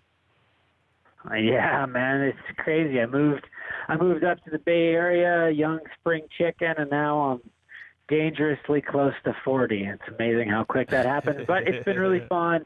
And like I say, every time I get a chance to really interact with Raiders fans, whether it's at Oakland Coliseum or on the road, or that's why I love coming on podcasts like this, because I'm speaking to fans who speak directly to fans. Like, I understand what you guys are talking about, and you guys are so passionate and so knowledgeable that it's really been a fun 6 seasons so far. Looking forward to lucky number 7. Awesome. Yeah, and we appreciate that. And speaking of fans and knowing what they're talking about, we're not talking about Che and myself, obviously, but the people that listen to the show, you've agreed to do the 2-minute drill here later on. Oh yeah. And we've had listeners come on, we've had reporters come on, and so far I don't think we've had a reporter break 10 correct answers out of 20, but we've had some of our listeners crack 13. Yeah. So I'm looking at you, Scott. Okay, you got to hold it down. All right, so if you hear any, subtle tapping, that's definitely not me typing information into a search engine. Absolutely not. But as a matter of fact, you will know that it's honest because I'm stuck on my porch right now because my 3-year-old is blaring Paw Patrol at maximum volume. So there are no computers. This is an honest, legitimate contest. Yeah. There's nothing fishy going on. All right. That's what's up. Shout out to Daddy Mark. Daddy Mark. Yeah. Daddy Mark. It's in your brain forever. So in the 7 years that you've spent with this team, you've seen a lot of change. I believe you came in at the edge of the Tom Cable era, the Hugh Jackson era, the Dennis Allen era, now the John Gruden era, and who we had before that, Jack Del Rio era. You've seen a lot come and go. So in your time covering the Raiders, what's different, man? What's changed between the time that you got here and now? What are you seeing, if anything, that's different in the organization? I think that I cut out on you there for a second, but I think what you're asking is just like, what's the difference between the first regime and this one? Is that kind of where we are? Yeah, from 09 to now. Okay. Like, what's changed? Yeah, well, I mean, quite a bit, definitely. And I really think that each one of the regimes that I've covered have been unique. And, I came in, I never had the pleasure and honor of meeting Al Davis or maybe getting yelled at him in a press conference, which I think is a rite of passage. But I did know Reggie McKenzie pretty well, and Jack Del Rio and Dennis Allen, all the way up to John Gruden and Mike Mayock. And I think that there's a decided shift here. And I think that ultimately we're going to find out if John Gruden works out, if he can win a bunch of football games and things like that. But things have made a distinct turn. And I think last year we saw so much of the fact that John Gruden and Reggie McKenzie are friends. They are still friends. I was in a Southwest airport gate. They were both there. They were both cordial enough to get by. Obviously, they're, not thrilled that things didn't work out. But those guys rev at different RPMs, right? I mean, if we're going to use an old fable, Reggie is the tortoise, John is the hare, right? They both cross the finish line, and they're both good racers, and you never know who's going to win, right? But they operate at different RPMs. Now, John Gruden and Mike Mayock rev at the same engine. They're both they're both Yamaha motorcycles. They're both street bikes, and they're constantly going. And I think that it's good that John found somebody who is in lockstep with him. And I think Mike Mayock is offering a level of discipline to this that is going to be important, because I think last time I was on, I don't know how many times I brought up Khalil Mack's name, right? And how I didn't like the trade, and how they shipped a bunch of stuff off for nothing in return for 2018, right? Yeah. Well, that's past, right? We can no longer, that is a transaction that is done and moved on, and now we're dealing with the separate part of it. We're dealing with all the dividends, right? Now is what Gruden has been waiting for, was this offseason. So it has been different. There was a linear power structure before. Just real quick, it was Mark Davis, it was Reggie McKenzie, and then it was whichever head coach was down there. Okay. There was a clear pattern, up and down, right? Now it's not really like that. Now, Mark Davis will have you believe he gets involved in zero football decisions. He offers them input, lets his guys do his work. Not exactly. He's more involved than you would think, but John Gruden is the football czar in the Bill Belichick, Bill Parcells vein, right? Guys that we really don't see very often. And Mike Mayock is there as a right-hand man. Ultimately, when it comes down to it, John Gruden has the final say. But Mike Mayock, I think, has done a really good job of infusing a level of discipline into this offseason that wasn't there last year. Last year, I think it was too much reaching for need in the draft, especially and in free agency. We've seen a lot more discipline, a lot better use of their money, a very smart execution of the Antonio Brown trade. And I think that those two things, John Gruden can coach, man. There's no doubting him and a whiteboard and a dry erase marker and X's and O's. He's got it, right? And he has the vision for players that he wants. I think Mike Mayock can help him get those players without sacrificing anything great like we criticized for him so much before. I also think we're going to have a level of continuity that we haven't seen for a while. I think this is the group, so it's time to get used to them and get on board and understand what they're doing and cover the way that they want to run a football team as opposed to saying what's right or wrong about it, just evaluating what they do and whether we think it's ultimately going to work. Fair enough. Crystal clear. Yeah. Crystal clear. I like the way you answered that. And that's why you're here, Scott. Yeah. That's why you're here. Yes, right. The last time Dropping you were knowledge. dropping facts. Big facts. The last time you were on the show, Scott, was last September. It was on the eve of opening night against the LA Rams. At that time, we were talking. We were making some predictions, and you had expected 7 wins. You expected a potent offense, and I'm not putting you on blast. You weren't the only one feeling that way. Unfortunately, the Raiders, they didn't deliver. Right. So does that affect your outlook on this season, or do you think it was all a part of the process? You know, I think that the offense wasn't as good as we had expected. The offensive line wasn't good when I said it was going to be good, right? But losing Donald Penn hurt, losing Amari Cooper, and pretty much every a receiver who could run faster than my kid in there, you know, really, really hurt him.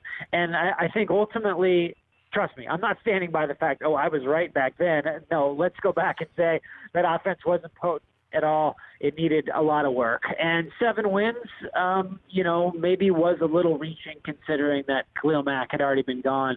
And we really saw, you know, from week 2, week 3 on, how that thing really, really devolved last year. Yeah. I don't think that's necessarily what had to happen. As a matter of fact, I'm not sure it did. But again, this isn't me relitigating Mack and Cooper trades, right? It's trying to look at what they spent their money on. I think they did a good job in free agency, and I think that getting Antonio Brown shifted their mindset because they planned on going big on some younger guys, but they didn't plan on spending $50 million over the next 3 years on a number 1 wide receiver. And I think that impacted how they went through free agency. Ultimately, I think maybe they put their foot on the gas a little bit harder this offseason than they had originally planned to do. Yeah. And I don't think that's a bad thing. If they can try to expedite this rebuild, they might as well go for it. And the beauty of it is, for all these guys that have been added, Trent Brown, Tyrell Williams, LaMarcus Joyner are the big-name guys. They can get out of all those deals after the 2020 season. And that is a good thing because if they don't work out, we know lots of free agents don't, you can cut bait relatively quickly, and I think that is a good thing, that you're not saddling yourself with major ramifications of free agent mistakes. So that, I think, is good. I think they're going to be better. I think Antonio Brown is still as legit as you get. The guy's a hard worker. Tyrell Williams, a very good player. I think they're going to add some more firepower in the offense and in the early rounds, much to Paul Gunther's chagrin. I think they will be better. I don't think they had to be that bad last year, right? But I think if we're just talking about this year, I am optimistic that we will see improvement. And frankly, if we don't see improvement with Antonio Brown in the pattern and Tyrell Williams, right, and on and on and on, and Ryan Clark, right? If we don't see improvement, Ryan Grant. Yeah, if we don't see improvement with all those guys, then we got a problem, and it probably starts under center. Yeah, that's fair enough. You know, I think when we were talking last year, the line looked good, and I think that's the key to the whole thing, right? You touched on the line fell apart. Cooper gets traded. Jordy showing his age. The wide receiver core getting decimated and getting, you know, like you said, now you're passing to Marcel Aitman and Seth Roberts, and you're under pressure every single snap. I think that's what it led to. But obviously things didn't go as planned. 4 wins took the wind out of everybody's sails. And a losing season tends to provoke conspiracy theories amongst Raider Nation. Always with the conspiracy theories. As a guy who gets to see the locker room and has his finger on the pulse of the team, what happened last year outside of all that? I think you've already answered this, but was this a tank job, or was this a series of unfortunate events? What really happened last year for the Raiders? I think it's when you trade Khalil Mack and Amari Cooper and get nothing for that particular team, it's turning it in your chips, right? And whatever, if you're tanking with the capital T, fine. I can understand why John Gruden works 80 hours a week, and he doesn't do that to lose the following Sunday. Players don't put their body on the line and their heads and limbs and joints are at risk to lose football games. So those guys aren't tanking. But if you are not giving people if you don't have the talent to succeed every week, sometimes you can expect those types of results. Mm-hmm. But ultimately, it was all to gain this level of draft capital. But I can tell you who doesn't care about all the first-round draft picks that the Raiders have. Dominique Rodgers-Cromartie doesn't care. Derek Johnson didn't care, right? Yeah. Martavis Bryant, right? The list goes on and on of Reggie Nelson, right? Guys who are in charge of making the 2018 Raiders good, that were veterans maybe on their last couple chances, that all of a sudden the thought in training camp was, among the defenders, Bruce Irvin included, that, hey, man, the cavalry's coming. Eventually, we're going to get Khalil Mack back, and we're going to get our swagger. We're going to get a Defensive Player of the Year. We're going to get back on the horse. We're going to run over some fools, right? Well, that didn't happen. And what in the locker room, I don't care if you're a pro and you got 2 commas in your paycheck, it's a letdown, right? And then eventually you started seeing some of those veterans that are named DRC, Derek Johnson, they started cutting bait, right? And Bruce Irvin, God bless him, wanted to be traded at the deadline and then ultimately was allowed to move on, right? Yeah. And throughout the middle of that season, when the handwriting was on the wall, not saying that veterans universally checked out, but they were disappointed and clearly that their morale was down. You look at a guy like Rashawn Melvin, that was his bad year, right? And then he's the number 3 cornerback without an opportunity to get what he believes is fair market value next year. He's disappointed. When those veterans are disappointed, it permeates and it pushes you down, and maybe you aren't a 10-win team, but I don't think that was a 4-win team as originally constructed either. And I think that it became 4 because of everything that I just said. And that 49ers game on Thursday Night Football in the freaking market was rock bottom, right? And then slowly, I think that's when the coaches and players understood, hey, man, it's time to turn it around and try to improve in little bits and pieces, and that's why I think there was some positive momentum to be gleaned from the end of last year heading into this one. Some younger guys got a chance to play, guys who are still on this roster, guys who are encouraged about what we see in 2019. Yeah, guys that still have irons in the fire, right? I think you handled that with a really deft approach. I mean, with kid gloves, very delicate answer there, but an appropriate answer. A direct answer, a precise answer. There's no one sweeping solution to that question, but it was a tough one, and I think you handled it well. It seems like it's a little bit of both, and it makes a lot of sense what you're saying about veteran players.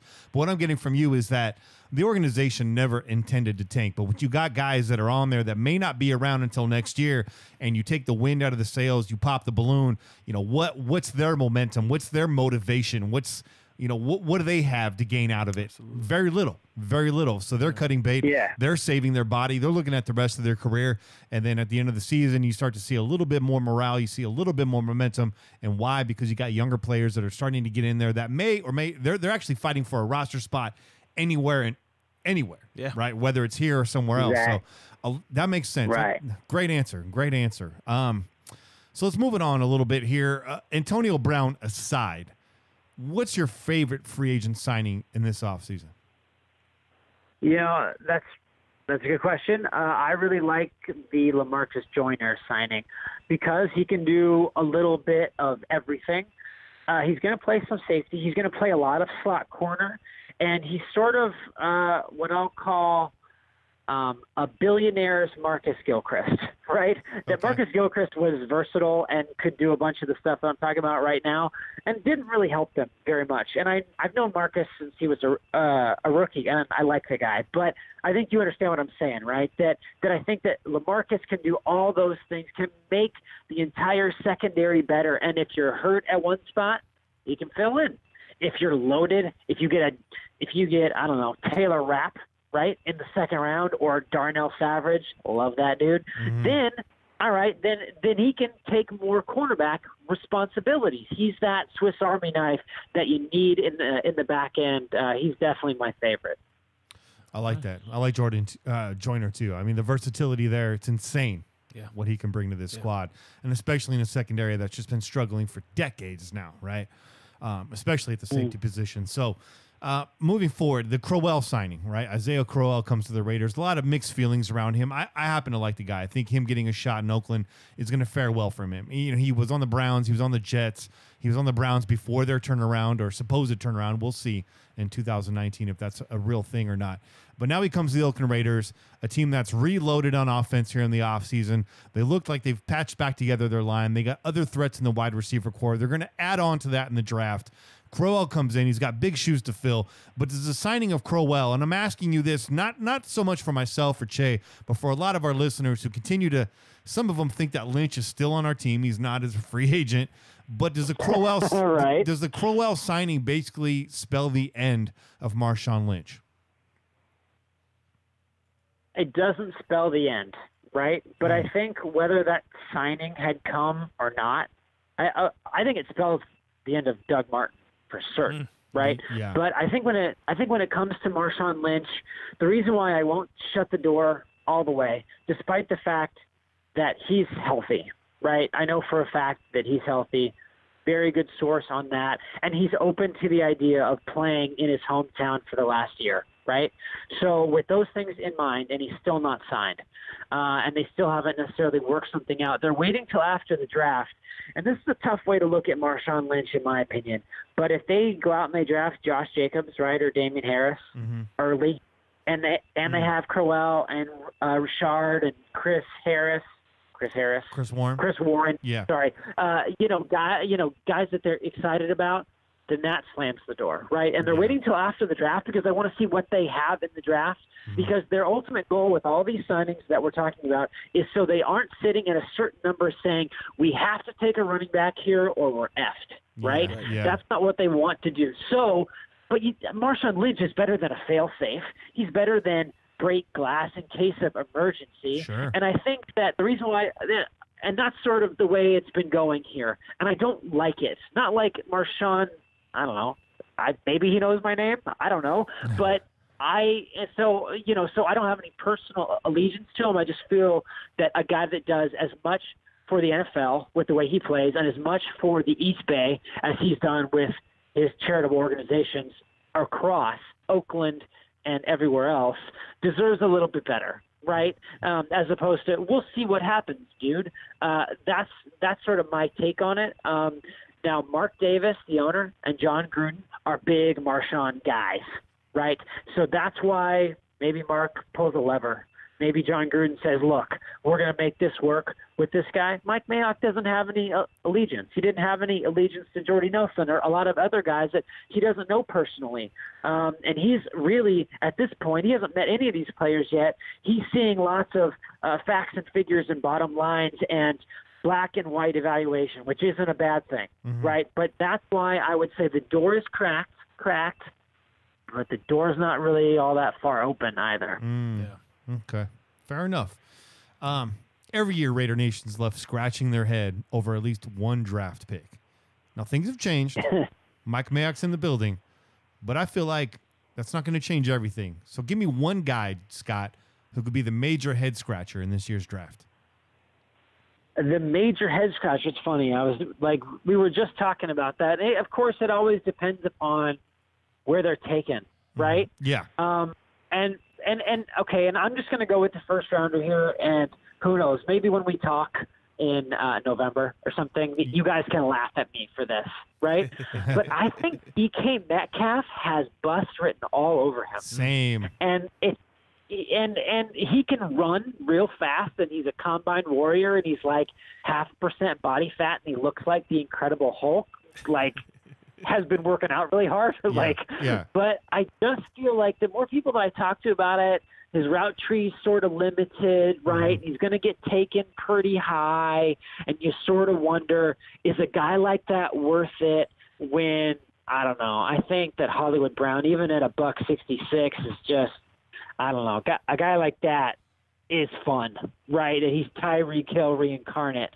Where you look at some other options that you may have down in the draft, the Arizona State kid, Harry, so I guess the one that I would be worried about is if is if the Raiders maybe traded up into the late teens to get DK Metcalf. That's not something that I anticipate given their receiver depth chart. Yeah. But it's always something that's an issue. And since I mentioned I've done a lot of work on Rashawn Gary, right?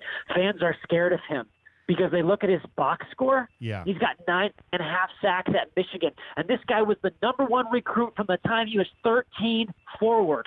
Okay? He is a physical freak. He's faster and more agile than you. He's bigger and meaner than you. But why can't he find the football, right? Mm-hmm. And that's going to drive some people nuts, although he's a great fit for Paul Guenther's scheme, right? So that's why I think that there is some mystery around that. Take him at 4, I think that's a reach. But if you move down, I think there's a lot of bust potential around him from some people. I'm not one of those guys. I think if he gets in the right scheme with the right coach and they say, hey, man, you're going to play the run. We're cool with you getting 5-6 sacks per year, do your thing, be a complete 3-down player, we can deal with that. Some fans might not like that. They may see that as bust written all over it if you take a guy in the top 10 and he's not getting you 12 sacks per season. Yeah. Now, Mike in his presser earlier this week, he mentioned, the large gap that we have between pick 36 and pick 105, and he really likes that bunch in every draft, right? So I don't think that the Raiders particularly trade back out of 4. I think it wouldn't be unlikely for them to trade back out of 24, 27, or even possibly 35. However, what I want to ask you is, who has to be gone at number 4 for you to trade back out of 4? Yeah, Bosa's got to be gone. He's on. Well, I don't know where they put their quarterbacks. Nobody does, right? But as far as I know, Nick Bosa is on the top of the draft board. He's ideal, checks every box, right? So that's the guy that would have to be gone. In my opinion, I think Quinnen Williams has to be gone also. He's not a positional need, but the guy's an absolute freak in terms of what he's able to do. He's only been playing interior defensive line for a year, right? And he's doing this. Yeah. And he's guys, okay, look, I'm biased. I met his grandmother, okay? So I have a certain affinity for the guy. He is a genuinely down-to-earth person that a lot of people are going to like. At Alabama, he hates this nickname, but they call him the 300-pound bar of soap because he's just slippery. That he's not going to push you over, but he's going to get by you, right? So I think that both of those guys have to be gone. And if those guys are gone, and maybe Kyler Murray is gone too, I think then anything's possible. Josh Allen, to be honest with you, I don't have a great feel for what they think of him, and maybe if they're going to where they would plug him in. But I think Bosa and Williams gone, I think you almost got to trade out because there's a bunch of other edge rushers there that are kind of cool, right? That maybe you could get at, I don't know, 7 or 8 or 9 and maybe pick up an extra pick, and why the heck not? 300-pound bar of soap. Raider Nation, you've been put on notice. If Quinnen Williams is a pick at 4, I want to see everybody opening day with soap on a robe hanging around your neck. That would be so funny. And don't you drop that shit. I will give you guys credit every tweet that I have if people start throwing around bars of soap. That's terrific. Don't throw them on the field now. Yeah, don't drop that shit. Soap on a rope around the neck. Don't drop that shit. That's what I want to see. And don't hit nobody. Some player out there is going to have a 24-karat gold-plated bar soap, too. Some player out there is going to be flossing. It better be Quinnen Williams, though. Scott, I hate to bring this up, but I'm looking at the YouTube chat right now. We covered this the last time you were on the show, and I thought we buried this, and it was dead and gone because I feel for you. But the chat wants to know, are you still wearing blue ties on the broadcast? Yeah, dude, that's never going to die.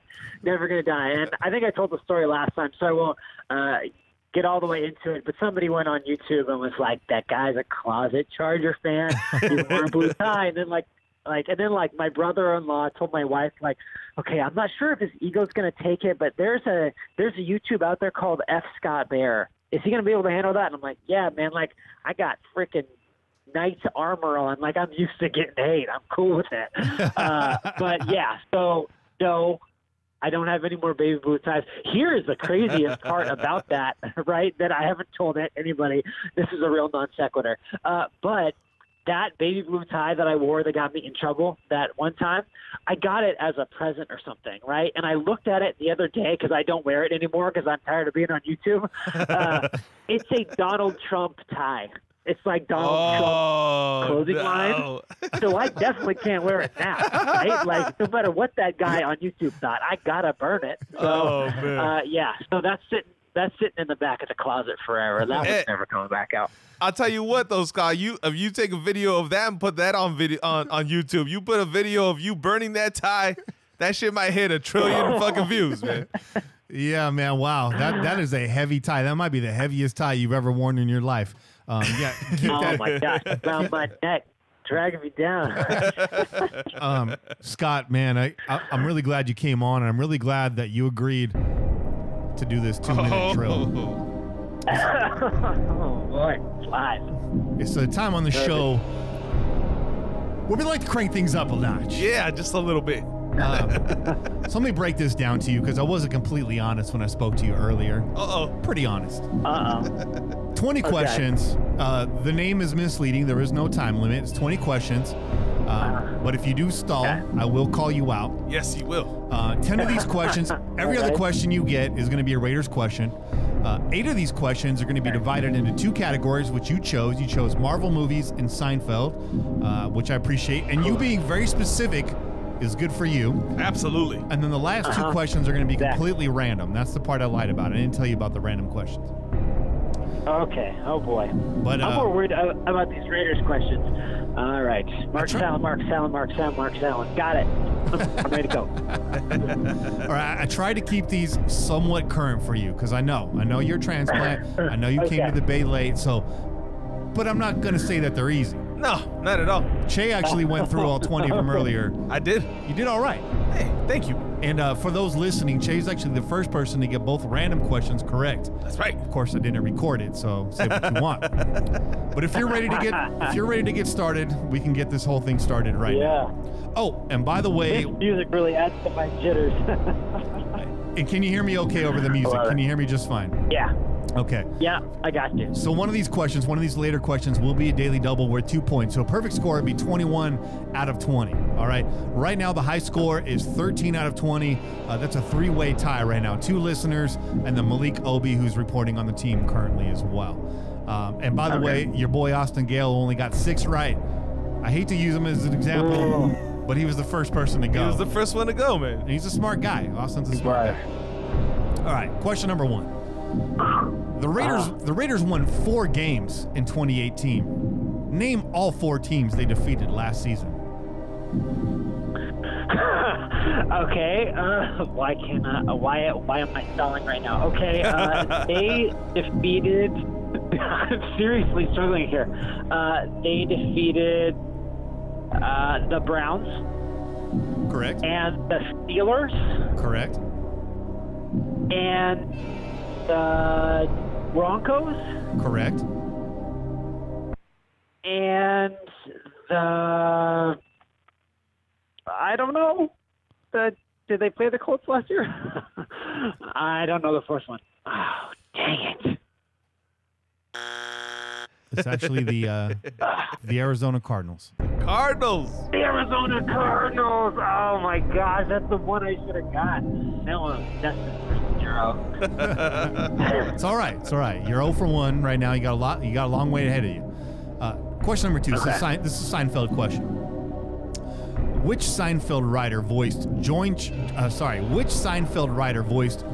Steinbrenner's from seasons 5 through 9? Which Seinfeld writer thank goodness. voiced George Larry Steinbrenner? David. That is correct. Goddamn. That is correct. Larry David. Pretty good. Pretty good. All right, question number 3. Back to the Raiders. What 2-time Pro Bowl return man signed with the Oakland Raiders in 2017? What 2-time Pro Bowl return man signed with the Oakland Raiders in 2017? A guy who did some fun stuff for the Patriots last year, Cordero Patterson, University of Tennessee. That is correct. There you go. That is correct. Count it. Shout out to Dapper Dan for sending me that question. Question number 4. In the X-Men films, what's the name of Professor Xavier's telepathy-enhancing machine? Cerebro. There you go. Put on the helmet, maybe. There you go. That is correct. You're doing well. 3 out of 4. 3 out of 4. Back to the Raiders. In 2009, this Raiders quarterback finished with an 80.6 quarterback rating. 2009 was in the absolute disasters. I'm going to say that would be Jason, the Auburn kid. Jason Campbell? That is incorrect. Correct answer was Bruce Gradkowski. Bruce Gradkowski. Backup to Jamarcus Russell that year. In season 6's The Doorman, Frank Costanza wants to name the chest support garment he and Kramer invented the Manzier.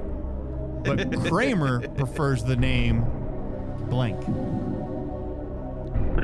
The Bro. Yeah. That is correct. Yeah. It's the Bro. The Bro. All right. Right back to it. Right back to the Raiders here. Okay. What division foe did the Raiders beat 19-16 in Week 15 of the 2016 season to clinch a playoff berth? To clinch a playoff berth, that would be, well, they're not from there anymore, but that would be the San Diego, now Carson, next to playing in a soccer stadium, Chargers. I like the new name. Yeah, that's a good name. The Angels would be jealous. That's good. You've only got 2 wrong. You got 5 out of 7 right now. You're sitting real pretty. This is maybe the strongest start we've seen so far, Che, right? Yeah, it's pretty good, man. I like it. We shook him with the first question, though. First question. I think the music got you, Scott. Yeah, I'm totally rattled. I was so nervous. All right, question number 8. Oldie but a goodie here. How does character Blade become half vampire in the 1998 film of the same name? Wow. I have never seen any of those. Since I don't know, I'm going for a funny answer. It's because he didn't listen to Wesley Snipes in Passenger 57, and he did not bet on black. That's how he became a half vampire. Interesting enough, that was a question about a month ago. Was the Passenger 57. Yeah. Actually, his mom was bit while she was pregnant with Blade. And there you go. I highly recommend Blade 1 and 2. Yeah. Good movies. Marvel films. Not 3. Yeah, not 3. Not 3. Here's a trick. I believe Wesley was in prison at the time they filmed it. Shout out to Wesley. All right, question number 9. This is a tough one. In 2011, this Raiders player led the team in 2 categories: total yardage and touchdowns. He had 1,395 total yards and 7 touchdowns. Who is he? In 2009 or 2011. 2011. 2011. Darren McFadden. You fell into the trap. It was Michael Bush. Jacoby Force. It was Michael Bush. Michael Bush. Dang it. All the touchdowns went to him. Yep. Tricky one. And he had like 400 yards receiving. Yeah. Interesting. Oh, that's right. What? Here's your first random question of the night. What is the only continent without any bees? And I'm talking about the animal, not the letter. What is the only consonant without bees? Any bees? Wu-Tang. Killer bees. I just set the buzzer off right now. Only consonant without any bees. Hit it. I have no idea. It was Antarctica. Too cold for bees in Antarctica. Question number 11. Oh, content. Okay. Yeah. And what? Now there's questions on our show every week, so you got to get this right. In what year was the Raiders organization formed? 1960. Yeah, that is correct. AFL. That's right. So what do we got? We got 5, 6. You got 6. You got 6. You had a little skid there. You're gonna get back on track with this Seinfeld question. Why did George want to name his firstborn child 7? After Mickey Mantle, baby. That is correct. That's right. Mickey Mantle. Dude, Seinfeld saving me. Seinfeld saved me here. He hasn't missed a Seinfeld question. That was a good call, man. You did yourself good by picking Seinfeld question. I've seen every episode like 12 times. Yeah. All right. I may be dumb, but I ain't stupid. Okay. In 2012, the Raiders completed their first year under Dennis Allen with just 4 wins. 2 of those wins came against one divisional opponent. Which AFC West foe did the Raiders sweep in 2012? In 2012, they beat the Chargers twice. That is incorrect. Oh my gosh. It was the Kansas City Chiefs. I was covering the team then. I'm trying to help you out, man. I know. I'm short-term memory loss over here. You got 7 right. We're on question 14. This question is a Guardians of the Galaxy question. My favorite Marvel title. Which of Yondu's men turn on him after he hesitates on handing over his adopted son, Peter? I don't know his name. They made a big deal about his name in the movie. Don't tell me that. Jacoby Ford. Michael Bush. Michael Bush. That is incorrect. It's actually Taserface. His name was Taserface. All right, you got 5 left. You got 5 left here. You can do this. All right. We saw the Raiders. Okay, here we go. You all right? There you go. You're all right. He's all right. He's still on the porch. Still on the porch. All right. We saw the Raiders' final Battle of the Bay in 2018. Including that loss, who claims the most wins all time between the 49ers and the Raiders? That is a really good question. I'm going to say, since the 49ers have only been good for a little bit there, I'm going to say the Raiders. That's incorrect. It's actually a tie at 7 games apiece. Huge. It's a tricky question. That was a tricky question. Tricky. Well, you know what? I mean, supposedly I read that press release back then, so I should have known. Yeah, I didn't read it. Had we won last year, we would have had ownership, but now we got to walk away tied. Yeah, and And by the way, Scott, they're all good questions. Yeah, they're all good questions. They're very good questions. All right, pay attention to this next question. All right, Seinfeld question here. Cosmo Kramer, blank Seinfeld.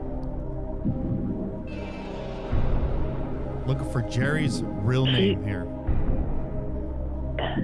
Wait, you're looking for Jerry's middle name? No, his real name. Cosmo Kramer, blank Seinfeld. Jerome? Is that your final answer? Yeah. It's actually Jerome. Oh, did he say Jerome? Yes. He said Jerome. Yes. Did he say that? Yeah, he said Jerome. Oh, I thought he said Jarrell for some reason. Okay, Jerome. Got you. Jerome. Corrected. So we're sitting at 3, 4, 5, 6, 7, 8. You got 8 correct. 9, 10, 11, 12. All right. Here we go. Question number 17. Name the only 2 Raiders ever to post 5 sacks in a single game. Only 2 Raiders ever. Well, Khalil Mack is one. And the other one is Derek Burgess? It's Howie Long. Howie Long. Yeah. I got too smart for my own good there. That was a good guess, though. I should have just gone for the audio. Yeah. He was a single season sack leader before Khalil took it. That's why his name was stuck in my brain. All right. Here we go. Question number 18. And you still haven't had your daily double yet.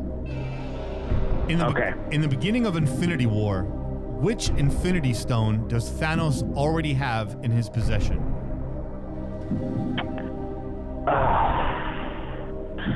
The yellow one? Nice try, but you're stalling. You're stalling. The Stone of Wonder. I think my fake answers are better than the real ones. I would agree. Is that your final answer? The Stone of Wonder. Yeah. The Wonder sure. Stone. It's the Power Stone. Yeah, man. That Wonder Stone. Yeah, That Wonder Stone's gonna have a right. spin-off, man. The Wonder Stone's gonna have a spin-off. We should. Starring Fred Savage. All right. I would watch that. This next question is your daily double. Uh-oh. There's 2 answers to this question. It's worth a total of 2 points. I'll give you a point for each correct answer that you give me. So you can get 1, or you can get 2, or you can get 0. Okay. The NFL has begun. That's possible. The NFL has begun hosting international games. They've done so since 2007. The Raiders have appeared in 4 such contests, but they have only won 1 of those games. Who did they beat, and where was it played? They beat the Houston Texans on Monday Night Football in Mexico City. That's right. That is correct for 2 points. Thank goodness. 3, 4, 5, 6, 7, 8, 9, 10. You're sitting at 10 with 1 to go. You could be on the you could be above 50-50 right now. Yeah. This is big right here. This is right where we need the Raiders to be. Yeah. Right. Above 500. Exactly. Above 500. Final question, and also a random question, which is not helping you out here. But Jay got it right. Let's see if you can get it. What color is a polar bear's skin? What color is a polar bear's skin? It doesn't get more random than that, Scott. It sure doesn't. I'm gonna go with pink. Is that your final answer? Yeah. Unfortunately, the correct answer was black. A polar bear skin is black. But Yeah. you got 10 I got right. more than Austin Gale, right? Yeah. That's right. You get I'm 10. definitely gonna bring that up next time I see him. There you go. No doubt about that. You got Own you, Gale. Own you. if Gale comes back on and hits 10, we'll have you guys do a tiebreaker. How about that? Oh, that'd be good. I love it. Great idea. Scott, it's always great having you on. We hope to have you back sometime mid-season, and we can revisit some of these takes and see how we're sitting. Hopefully, we're all correct, and the Raiders are sitting pretty, and they're making your job a lot easier. But if not, we'll talk to you anyways. Love it, guys. Seriously, this is like legit fun. You guys did your homework. You knew what you're talking about. It wasn't like I was reading the phone book. Very impressed. I'll definitely pump it up on social media and the whole shebang. Excellent job, gentlemen, and I will talk to you guys soon. Thank you so much, Scott. Enjoy Game of Thrones tonight. I know you're waiting to get in there. You know it. And we'll talk to you soon, brother. Yeah. All right, guys. Talk to you later. Scott. Thank you. Ah, great. That was good, man. Scott's awesome. Yeah, it was awesome, dude. We're smiling. we're definitely smiling. That was good. That was a good 2-minute drill, dog. That was a good real one. good one. Scott's a good sport, man. We got to get him on here more. He's real busy, but yeah, what a great guest. Oh, definitely, though. What a great guest. Definitely, man. Should we hit the break? Yeah, man. Let's hit this break, dog. All right, guys, we're going to take a short break. We're going to see you on the other side, obviously with Kane's Corner and the rest of your phone calls. Stay tuned. We out here. Peace. Go Raiders.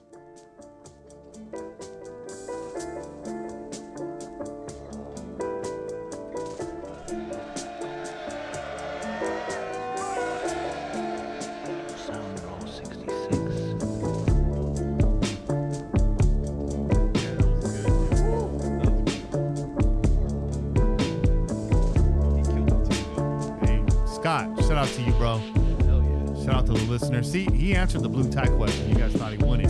Scott keeps it real. Real. And I swear to God, if he fucking posts that video of converting that shit, he's gonna get drilled. Dude, it's over for Scott. He's going to be on ESPN in 3 weeks. Take a short break, guys. Smoke them if you got them. We'll be right back.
Chase smacking on some wings right now, and I ain't gonna stop him because he's got that look in his eye.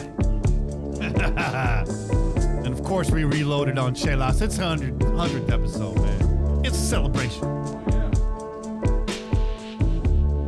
It's a celebration, bitches. You knew that was coming.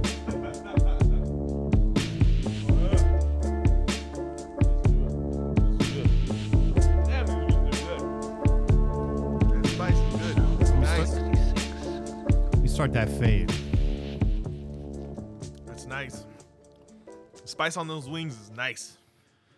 That's a good seasoning right Real there. nice. Shout out to Pete's out there in Albuquerque, New Mexico, hooking up 4 large bottles of seasoning for $20 at the largest coffee and chocolate festival in the universe down there, the Southwest Coffee and Chocolate Festival.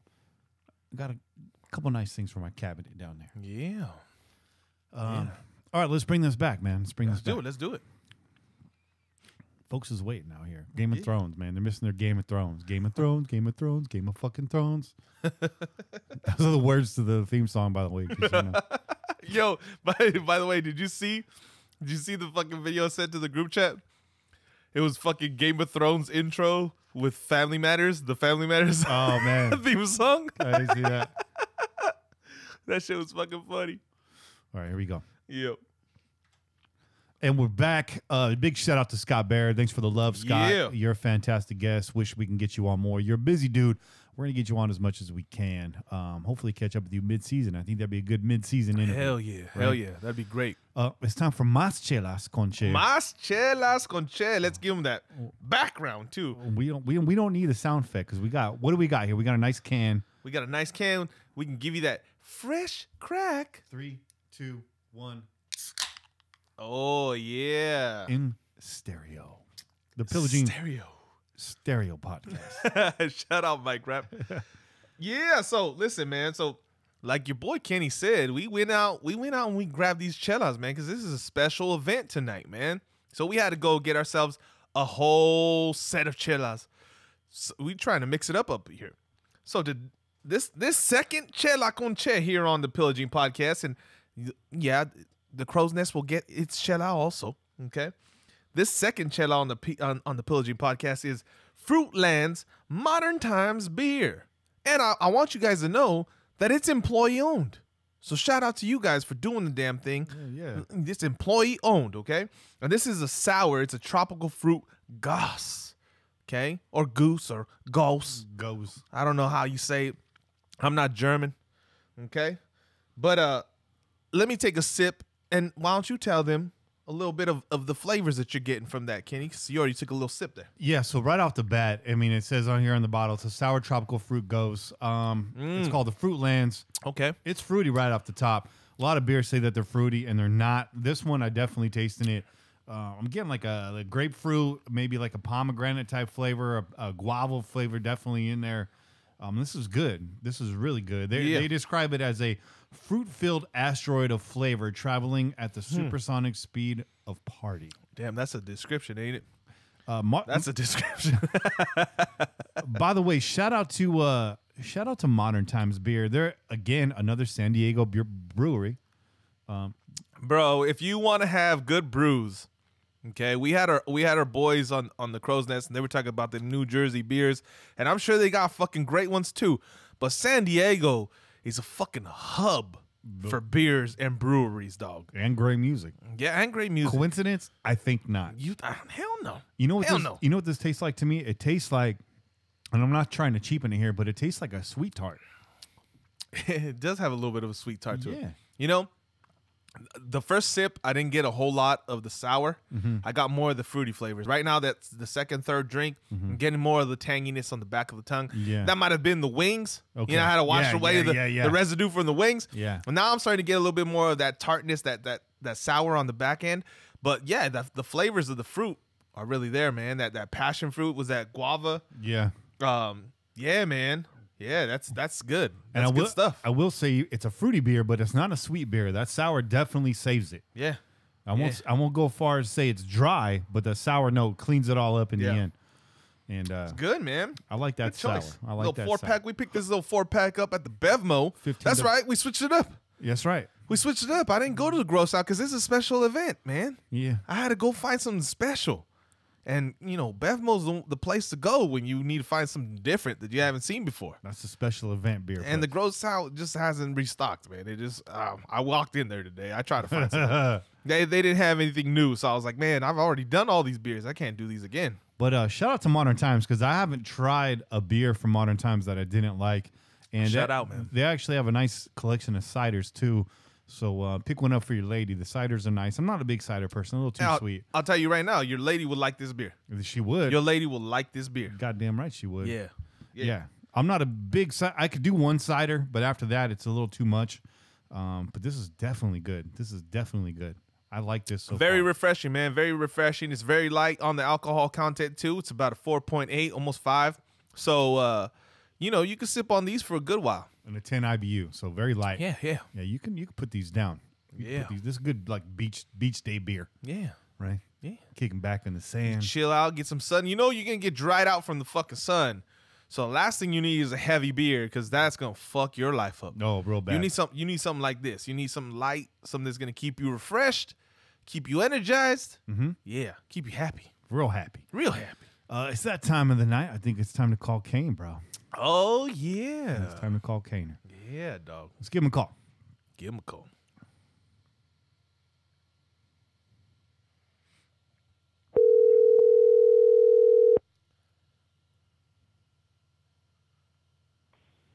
Hello? Kane, what's up? We're on the air. Hey, what's happening, man? What's good, brother? Doing well. How What's about going you? on, Che? Happy Man. 100, my brothers. Yeah, happy 100, dog. 100. The man Happy 100 is that was here in the beginning, he's still here now. There you go. It's your boy Kane. That's right. Kane, what's good, brother? show 1 to show 100. That's Man, it. we come a long way, baby. Another Come 100. a long way. Another 100 coming. Yeah, you fucking right it is. Yeah. We're going 200, Yes, 300, sir. 400, 500, 600. So I want to start The this. next one will be 1,000. There you go. There you go. I want to start this conversation off real proper because we kind of teased this at the beginning of the show. But it's time to get in that ass. I see you, Jack Del Rio. I see you. Oh, shit. Oh, I'm ready. Yes. Even eating a bag of salty Lays. There is so much salt in Jack Del Rio's game right now. Oh, man. He's that limon con sal. Oh, man, that motherfucker is Lucas, dog. He look like he been doing a little cocaine, too. Oh, shit. You said it. Shots fired. Shots fired, man. Yeah, Jack Del Rio looking very slim and definitely hyped up on that haterade. Ooh, yeah. Jack Del Rio, like I said to start the show, he came out and he said Antonio Brown will be a real pain in the ass. Guess what, Jack Del Rio? You were a real pain in the ass. For the locker room, for the fan base, for management. And you got fired real quick. You did. Real quick. A 9-to-5 coach. You can't be a 9-to-5 coach today. No, in this league. I want my coaches in the dark ass fucking office at 3 o'clock in the morning, dog, cutting up fucking film, man. That's how I like my Our coaches. coach is there right now. Our That's coach right. is in his office right now. Yeah, I guarantee you. absolutely. Walking around training camp with a straw hat on. That ain't it. No, That ain't hitting. no. So No, we ain't in the Caribbean, Jack. but you know what? The joke's on us because Jack, he's still cashing Raider checks. He is, He is. motherfucker. But he had a few interviews this week. That was on your list, Kane. Was there anything else you wanted to say about Jack Del Rio except to shut your mouth? Besides shut your mouth, he did have some interesting comments about the 2017 season that we hadn't, what we all kind of guessed or figured that it was kind of put to rest when he said, how things went wrong. They lost some special team players, and when I remember we lost Brandon Trawick, we lost a lot of good, solid core special teams players in 2016 going into 2017. For whatever reason, they decided not to bring them back. And then, we added Marshawn Lynch, and he didn't bring to the table what they thought he was going to bring. And, so those were a couple things that he touched on, aside from the fact that Donald Penn held out and wanted more money, and he felt that they shouldn't have paid Donald Penn. This was his words. If you listen to the Dame Check show or whatever on podcast, that's just what he said. So, a lot of things went wrong for them in 2017, and that was interesting to hear. But his take on is, and the one other take, and I think this was a hater take, was like, he was speaking on Derek Carr. They asked him what he thought about, what the coaching staff thought about Derek Carr, and he was like, they should know what they got if they don't know what they got. We knew what we had. This is a little salty stuff that you don't like to hear from a former coach that you said is still getting paid by the team, actually, and that in one interesting take that he had that I was left to ponder was that the Raiders they like Drew Lock, and he thinks that if the Raiders draft a quarterback, that'll be the quarterback. So, I mean, out of all the hatred and assault, there was some takeaways from that interview. Jack Del Rio, yeah, still keeping his finger on the pulse of the Raiders. 'Cause what else has he got to do? Not a goddamn thing. That motherfucker sitting at home twiddling his thumbs, dog. We talked a little bit about the Mike Mayock presser earlier this week. We kind of gave our thoughts on it. We talked to Scott a little bit about it. Well, what did you take away from that presser? How did you feel after hearing Mike speak going into the draft? It's all pre-draft speak. I mean, they still haven't dropped any hits as to what they're going to do. I mean, he's saying they're fine with sticking at number 4. They're fine with drafting up. They're fine with drafting back. At this point, they fine with flying to Hawaii. They're not giving any, for the most part, both this pair, Mayock and Gruden, they can't screw this draft up. They just can't. So if you're not going to drop any hits, that's fine. Just get the shit right on draft day. All right. Can't disagree with that, dog. Get that shit right. Now, if you're in his spot, are you trading back at 4? Are you trading back at 24? Are you trading back at 27? Are you trading back at all, Kane? That's a good question. And, we don't have a third-round pick. So, we have, 4 picks in the top 35 picks, and then after that, we don't pick, till 96 or something like that. So, if the Raiders, it just depends. If the Raiders want a third-round pick or if they have value at the, when they get to the pick. I really can't answer that question. Would I like to see us trade back and get a third-round pick? It just depends on who's on the board when they time comes up to draft. All right. Well, let's keep it moving along then. We talk a lot about the defensive needs on this team and the defensive talent at the top of this draft. And I even asked Scott, who's going to be the head scratcher coming out of the first 2 rounds? Is there a possibility that the Raiders still go a wide receiver early in this draft? You know what? Anything can happen with John Gruden, but at number 4, I doubt it. I would think that, and I would like to say this, the offseason has been John Gruden on the offense, and we've been rebuilding the offense and adding players on offense through free agency.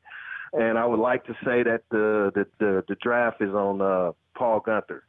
It's we need to get 3 of those top 4 picks need to be on defense, whether it's a linebacker, a defensive end, and a cornerback. And I would really like to see that. Honestly, I would like to see a linebacker, a defensive end, a cornerback, and then possibly a tight end or maybe a wide receiver with those top 4 picks. But as you said, do I think we're going to take a wide receiver early? Are you saying at number 4? No, not at number 4, but possibly later on in that round or at the top of number 2. If Hollywood Brown is there at 24, you got to take him. At 24. Okay. At 24. So that's your guy. That's value. We've covered the tight ends already on this show a couple of times. So Hollywood Brown's your guy at 24. And I know he's tweeted about Antonio Brown, right? So there's been some hype there. There's been some communication there. So Hollywood Brown's your guy. Why is Hollywood Brown your guy at 24? But Hollywood Brown is going to bring some top end speed, just like he's everything you want a receiver. He can catch the ball deep. He can go across the middle. He's accurate route runner. He's a polished receiver ready to go. The injuries probably going to slow him down in his rookie year, but this guy's just got all the tools. He can go up high. He can get the ball in traffic. He can do everything.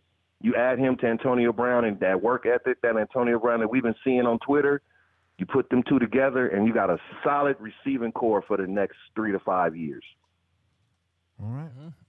Well, it also helps that they're cousins, right? Ain't Hollywood Brown and Antonio Brown cousins? I think that's why we see all that video and working out going on, right? Is that what it is? I missed that. They're cousins, right? They're related, huh? Well, just because they cousins don't mean that is he's a guy that you would put with him. But yeah, that's one of the reasons that you could put them 2 together. But I'm just going on strictly talent. Yeah, no, I'm not saying that. I'm saying that we're seeing a lot of those those videos and whatnot, because they're cousins, because they're related. So, I mean, they're even though that's not what we're preaching over here. We're not saying like you take a guy because he's fucking related to somebody who's already on the team, right?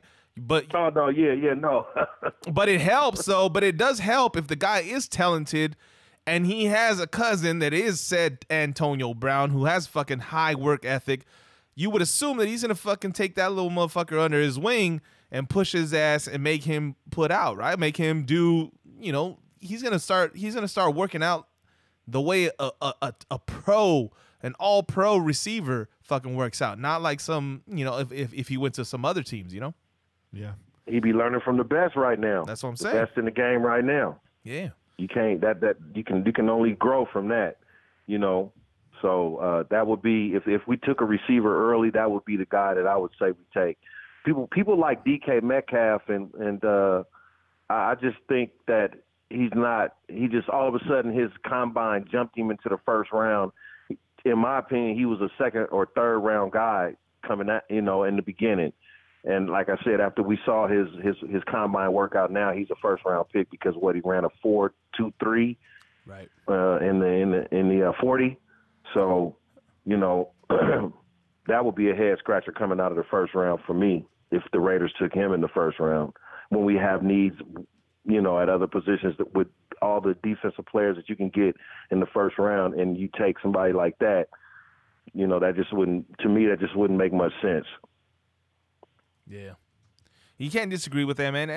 I think I want to say DK Metcalf was somewhere in the 4.3s, wasn't he? Wasn't he in that? Because I think the fastest 40 time was Paris Campbell and your boy Andy. What's his last name? And Kill Harry? No.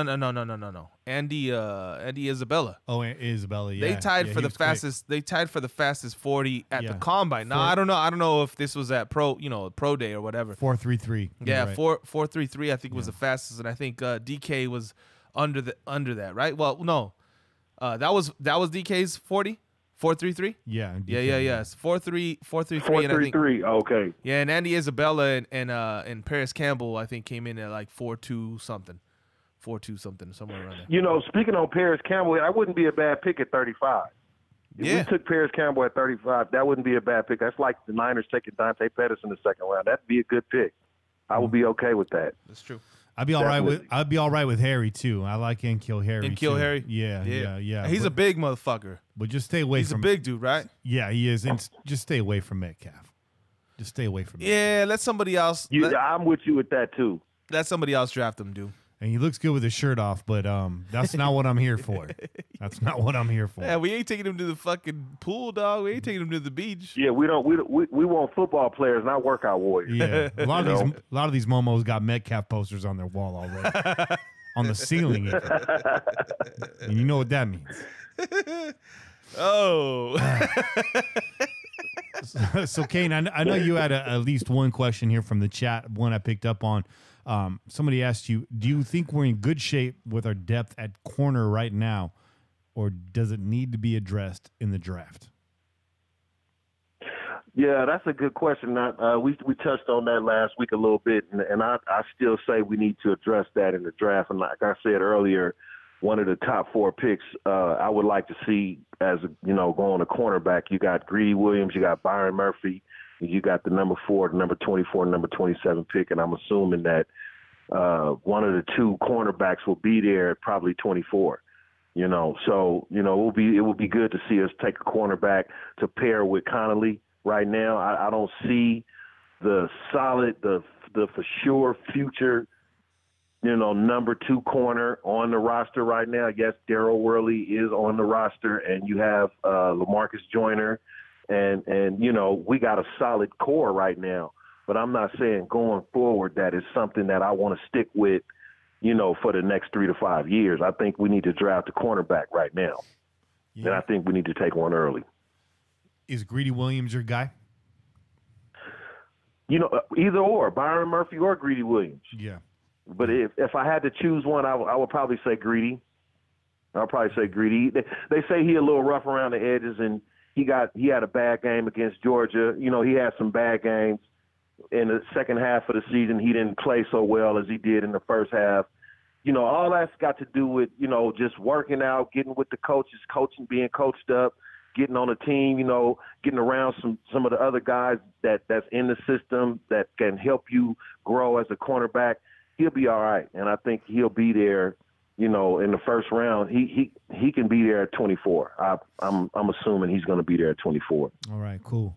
You wanted to give a shout out to Circle K out there in Farmington. First of all, where's Farmington at? Second of all, did you see Bill and Ted? And third, why are we shouting out Circle K, King?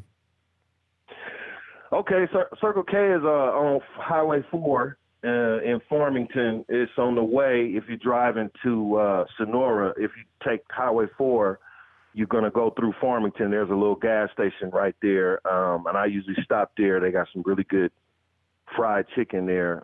Shout out to that chicken over there. It's real good. So I usually stop there, grab me a couple pieces of chicken, and I was in the store, and I had on my Pillaging Podcast T-shirt, and a guy, one of the guys that worked there, he just was like, "Where'd you get that shirt?" And I looked down because I didn't realize what shirt I had on. I looked down, and I was like, "Oh, I'm on this podcast." And he was like, "Oh, you are?" I was like, "Yeah." He was like, "Who are you, Kane?" I was like, "Yeah." And I was like, "Damn, you listen to the show?" Because I'm way out in boom fucking Dockville myself. You know what I'm saying? And I'm like, "Damn, you listen to the show?" And he was like, "Yeah, we listen to it right here inside the gas station." Oh, damn. I was like, "Okay." That's So dope. so I was like, "Okay, I'm going to give you a shout out." So a shout out to Circle K. His name was Doolin. So shout out, bro. Like I said when I was there, thanks for listening to the show, and way to recognize. That's what's up, man. Shocked. Shout out to the Circle K Farmington, man. Much love. Don't use the phone booth there unless you got some free time. Right. Because you might find yourself in the 17th century real quick. But, yeah, shout out to Circle K, man. That's cool. I don't see a lot of those over here anymore, but I grew up summers in Manteca, and there was always a Circle K over there, so we'd run over there for our slush puppies and whatnot. By the way, you goddamn right, slush puppies. Slush puppy better than Slurpee, better than Icy, in my opinion. It's that granulated ice, dog. It's that crushed ice. Yeah, that granulated ice. It sets it off. It's a little different, man. It's a little different. It's for the old school heads. These new school cats, they can't hang with the slush puppy, man. Here's my thing with the Slurpee. You take 3 sips, and now all you got is a cup of ice. But a slush puppy, you got that syrup. Yeah. All the way through. Hey, fellas, I got a couple more questions from somebody on the chat. Y'all mind if I run through these real quick? Please. Hell no. Is we running short on time? Nah. Shoot them. Let's see here. Let's see. Vincent Lopstein wants to know what my top 3 off-season pickups was besides AB. My top 3 picks, and I want to hear you guys' as well. My top 3 off-season pickups were Isaiah Crowell, and it was hard for me to choose between these two because, they both can add some impact on either side of the ball. So I'm going to slash this one, and I'm going to say Brandon Marshall and Ryan Grant would be would match for number 2 or a tie. And then my third pickup would be Vontaze Burfict. If Vontaze Burfict shows up, Vontaze Burfict, Cincinnati Bengal, 2 years ago, we have made a good signing at linebacker. We haven't had somebody like this in I don't know how long, and I'm excited to see what he can bring to the defense and add to this linebacking core as well. We got these young players underneath them, so I'm excited to see what he can bring. Yeah, I'm with that. I got to go with Crowell because I think he's better than a lot of people. A lot of people kind of are like, okay, I think Crowell's going to do well this year. Yeah. I think LaMarcus Joyner has to be in there just because of his versatility. You get a top safety. You get the number 1 nickelback in the league, and nickelback is a big position nowadays. Your third corner is a starter in this league. Number 1 snap, opening day, you're going to see 3 corners on the field, and Joyner's going to be one of them, in my opinion. And then the third guy, I'm going to go with Tyrell Williams because he had speed to this roster, speed that we thought we had in Bryant, but he's a wide receiver that's going to show up every week. He's not a head case. He's not going to bring any extra problems. He's got some issues with his hands. We've seen that before. Trust me, we're familiar with that. But I just think Williams' speed is going to open up a lot for AB underneath, and it's going to be really, I mean, obviously obvious choices to double team Antonio Brown. But Williams, if he can break free, if he can haul a couple of them in, he's going to make defenses think twice and add a level of unpredictability to this offense, especially with Richard catching balls underneath. And we'll see what we do with the tight end position. But I got to go Crowell, Williams, and Joyner. I like that. I'm going to go Trent Brown. Because we already know what happened last season. We saw what happened with our offensive line. It went to shit. Okay, people got injured. People that we thought were going to be there weren't there, and we need to re-up, man. We need to re-up that offensive line because we already know as Derek Carr goes, we go. And if he's protected, I think we go good. I think everything goes good if he's protected. He's got the time to throw the fucking ball. And in order to get the ball to Tyrell Williams and Antonio Brown and all the other slew of wide receivers that we've now all of a sudden have on our team, right, that we didn't have, he has to be protected, man. So I got to put Trent Brown up there in the top acquisitions. I like Williams, but I do like Ryan Grant because I think he's going to give us that gadget player that's needed in this kind of offense, right? The kind of offense that John Gruden likes to run. You're going to have your guys that are going to attract most of the attention in Antonio Brown and Williams and, Crowell also, right? And who knows, Marshawn comes back. He's going to draw a lot of attention as well. So a guy like Ryan Grant can really fucking, he can really shock some people. And he can really fucking take, he's going to get an opportunity to show what he's really got. I expect him to take advantage of those chances, man. I really expect him to do really well. He's a shifty, like I said, he's a smaller guy, but he's that kind of guy that you want on your team as far as, falling in line with the other two receivers that we already got. And I'm going to go ahead and speak for all three of us and give an honorable mention to Jalen Richard because he's technically an offseason signing, and I think it's a linchpin to John Gruden's offense. There you go. There you go. My last one, though, I would also go with a linebacker. I'm going to go with Burfict just because that's the other need, right? We already know we've been begging for middle linebackers season after season after season, and we haven't gotten that solidified. So I'm hoping that with these veterans, with Marshall and Burfict, that we now have – go ahead, hit it. Perfect. Now that we got maybe it's not completely answered, but I think we're headed in the right direction. And maybe these young cats that we put in there and we drafted, like Markel Lee, will start to develop. And actually, I think Kane touched on it last week.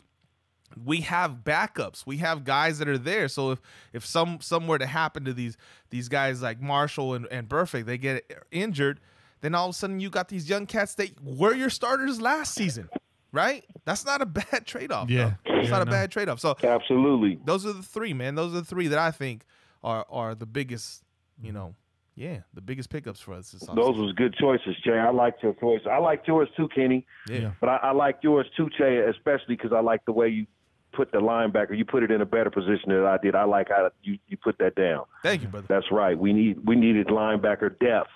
And if we have the three behind, then we got something going. We ain't had that in a long time. Yeah, absolutely. But let me move on to this next question because I know we running, late here. Sure. 3 Ring Raiders wants to know, do we think we're in good shape with our depth at cornerback or do we draft one? Obviously, I answered that earlier. So I think we draft one, and I think, maybe you guys might want to touch on that a little bit. I've already touched on it, and I said we need to draft one. I think Devin White's the guy, right? Yeah. No, you know what? I like Devin White. I think of the linebackers that are out there, I think Devin White is well, you got Bush, right? Devin Bush, the two Devins, right? Those are the top gets. And I like Devin Bush's skill set as far as his speed and his shiftiness, but I like Devin White. I think he's got like everything. He's got size, he's got speed, he's got strength. I think I like what I see in that guy. If we're trading out of 4 to get somewhere there in the middle, I hope it's to get a guy like White. Yeah. Out of 4, I agree. Yeah. I agree. And our boy Bobby Wasabi wants to know, do we draft a running back 3 or stick with D. Wash? That's a good question. Ooh. Shout out, Bobby. You know, I've been a D. Wash fan since he been here. I watched him at Texas Tech too. We haven't seen that D. Wash. I don't know why we haven't. Now, I've seen this guy in camp. You talking about a pocket hamster. You need to see this guy up close. Yeah. He got the look. You got the look. I'm telling you, he got the look. Prince. But have we seen it on the field? I just haven't seen it. So, you know, at some point in this draft, we will draft a running back. And this goes back to what I said about not having a third-round pick. That's where you would take a running back that can, you know, is going to be there with Crowell, that he's going to play a lot. So do we stick with D-Wash? Nah. Do we draft a running back? It's probably not going to be in the third because we don't have a pick, but we'll take a running back in the fourth, fifth, or sixth round. Yeah. A running back will come to the Raiders in one of those rounds. Yeah, I agree with you. I don't think they're sold on Warren. I think there's a lot lacking in his skill set, and I agree with all of you guys. And Watch Raiders saying it right now in the chat. Wash doesn't get enough snaps. D-Wash, he can block. He's shifty. He can catch the ball. Has he fumbled? Yeah, he has. But every running back on our squad has had that problem at one time or another. So we can't put it all on Washington. In 2016, when he was getting his snaps, he was putting up numbers similar to Rashard. And one of my favorite things about Washington is the one thing, this sounds really mundane and mediocre, but the one thing I really look for in a running back is, does he fall forward at the end of plays? And Washington does that. And that could be the difference between 2 yards. In no game. You know what I mean? And Washington, for being a smaller guy, he's yoked up top. And he's got that power, and he fights a lot harder than his size would lead you to believe. And that's what I like about Washington, is his heart, his strength, and his versatility. And I don't think we're seeing enough of him. But, hey, I'm not a coach in the NFL, so what the hell do I know? It's true. You know, what do I know? This is true. Yeah. I got 2 more questions, and then I'm done. I just want to make sure I respect everybody that's in the chat room. You know, they took the time out to ask the questions, so I want to show respect and make sure I try to catch everybody that come on the chat room weekly and listens to us and take their time out at night to be here with us, and we appreciate it. You know, so let me get through these 2 questions. Vincent Lopstein, shout out to Vincent, wants to know, besides defensive end, what is our top need in the draft? Great question. Besides the very good question. Besides defensive end, our top need in the draft, and I might blow y'all hair back with this, but I'm going to say tight end. We don't have a tight end on the roster right now that I think is a starter.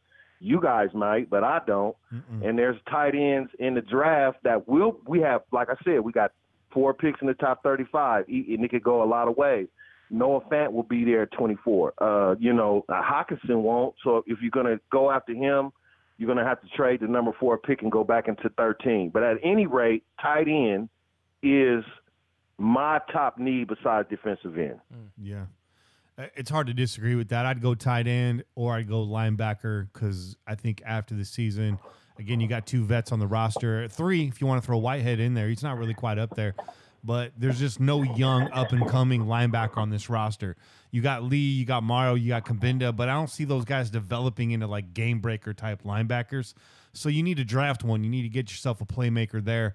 And then I think honorable mention from me goes to offensive line. Do we have our starters in place? Yes. But I've been banging my fist on the table about depth. We're a little deeper than we were to start last season. That's for sure. But I still think we need to draft offensive line.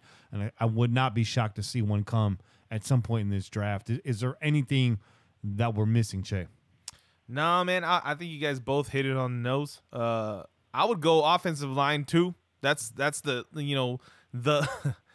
the not so sexy pick, right? Right. And especially after last season. Oh boy, you talk about not so sexy. You talk about pissing some motherfuckers off if you go with the top 4 picks in the top 4 picks. You better not take an offensive lineman. You talk about people busting TVs and throwing phones. I know. Oh, I know. Man. I know. Especially after last season, everybody's feeling the way that they're feeling like, maybe we shouldn't have taken Miller or whatnot. I'm not on that side, but offensive line is always a need, dog. Listen, if you're talking about if you're saying what else is what is the another high need besides the defensive line, you start on both sides of the ball. You start at the fucking line. That's always the highest. That's the priority, dog, because that opens up everything for everyone else that's on the field. It doesn't matter if you're on offense or on defense. The defensive line, the offensive line, the line is what fucking commands the way that fucking plays happen, dog. Yeah. And if you have a strong defensive line that can get pressure on the quarterback, they're not gonna be feeling so good. They're not gonna be throwing the ball so well, and it's gonna force you to fucking do other things that maybe are out of your comfort zone, right? Same thing applies on the offensive side of the ball. If you don't have fucking guys to block for your quarterback, guess what? We're gonna see a lot of what we saw last season. Shit that we don't like, right? People are complaining about Derek Carr dumping off the ball, not fucking going downfield, whatnot, right? You guys are complaining about that, but the motherfucker got hit 1,000 times, got sacked 5,000 times, right? So how are you gonna deny that that's not a high need? You need to protect the quarterback, and just as well, you have to attack the quarterback on the opposite side. So the D line, the O line, those are the most important motherfuckers on the field. If you don't agree with me, I'm sorry. I'm sorry. I hurt your feelings. and just I agree with you, Che, offensive line. But if you think about it, now just think about it. Offensive line, tight end is your help on the offensive line. Absolutely. That's your quick out. That's your hot read. A lot of times that's your hot. It can be a quarterback safety net. You know what I'm saying? For your offensive line. Yeah. But I do agree with you. You work from the inside out. Yeah. Just to bounce off of your tight end question, though, off of your tight end answer, the tight end is important. It's important in blocking schemes. It's important as a receiver also, as a weapon. The guy that you're looking at as far as Fant goes, he's known more for his speed, for his ability to catch the ball. There's already a guy that's kind of in that mold. Obviously, he's got a lot to prove. We got a guy in Waller that's basically just a receiver at tight end. Yeah. So I don't know that I don't know that you want to take Fant at 24 when you already have a guy in that mold. If you're gonna draft a tight end in the draft, I think you want to look for somebody that's kind of got all the tools, right? That can block. So you're looking at Hockenson. You're looking at Hockenson, right? And you'd have to maneuver to get that. And just to clear something up about what Kane said, because there's already a controversy in the chat going on right now. Always. Kane said we don't have a starter at tight end, and I think he's right. I think there's a number of guys on this roster that you can start at tight end and you'd be okay. But, to kind of combine what Kane and Che both said is, and we had this problem the last couple of years, there's not a guy on the roster that you can line up at tight end and disguise what you're going to do. No. You put Waller out there, you're not running the ball. No. That's a for sure right on. That's a for sure right on. And that's a for sure right on. And that's right. And in this draft, obviously... You might as well give him your playbook. If you line Waller up there at tight end, you might as well say, here go my playbook. And we kind of had it too. We had Jared Cook, who, he could get in there and run block. But when you saw Jared Cook, you pretty much knew it was going to be a pass play. Lee Smith, he shocked some fools and caught a couple of touchdowns. Why were they shocked? Because Lee Smith is primarily in there to run the ball. So you can do some things around that with some trickery, but to get a guy where you don't know which way the play is going to go, that adds value to your offense beyond what that single individual could do with the ball in his hands. So a guy like Hockenson, who you're going to have to maneuver to get, right? He's not going to be there, potentially not going to be there at 24, and he's too much of a reach at 4. So if you're going to get him, you're going to have to maneuver, maybe package some picks or trade out of the number 4 spot, which I don't think they want to do. So it's a tough one, but I think tight end is huge, especially with what John Gruden likes to do in his offense. I think tight end. I think Kane wins this argument. I think it's tight end is the number 1 overall.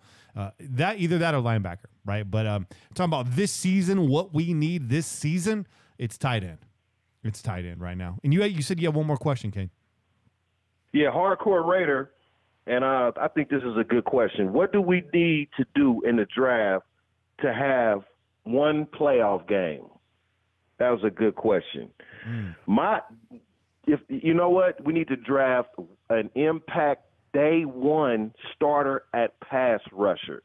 God damn it, if we don't rush the quarterback like Chase said earlier, defensive line, offensive line, that's where you start. We do not have a legitimate, and on the roster, there is no defensive end that right now that if we was going to play a game tomorrow that I feel comfortable going into the game with. Yeah. So if you draft a defensive end that can give us 10 sacks, we'll get to the playoffs.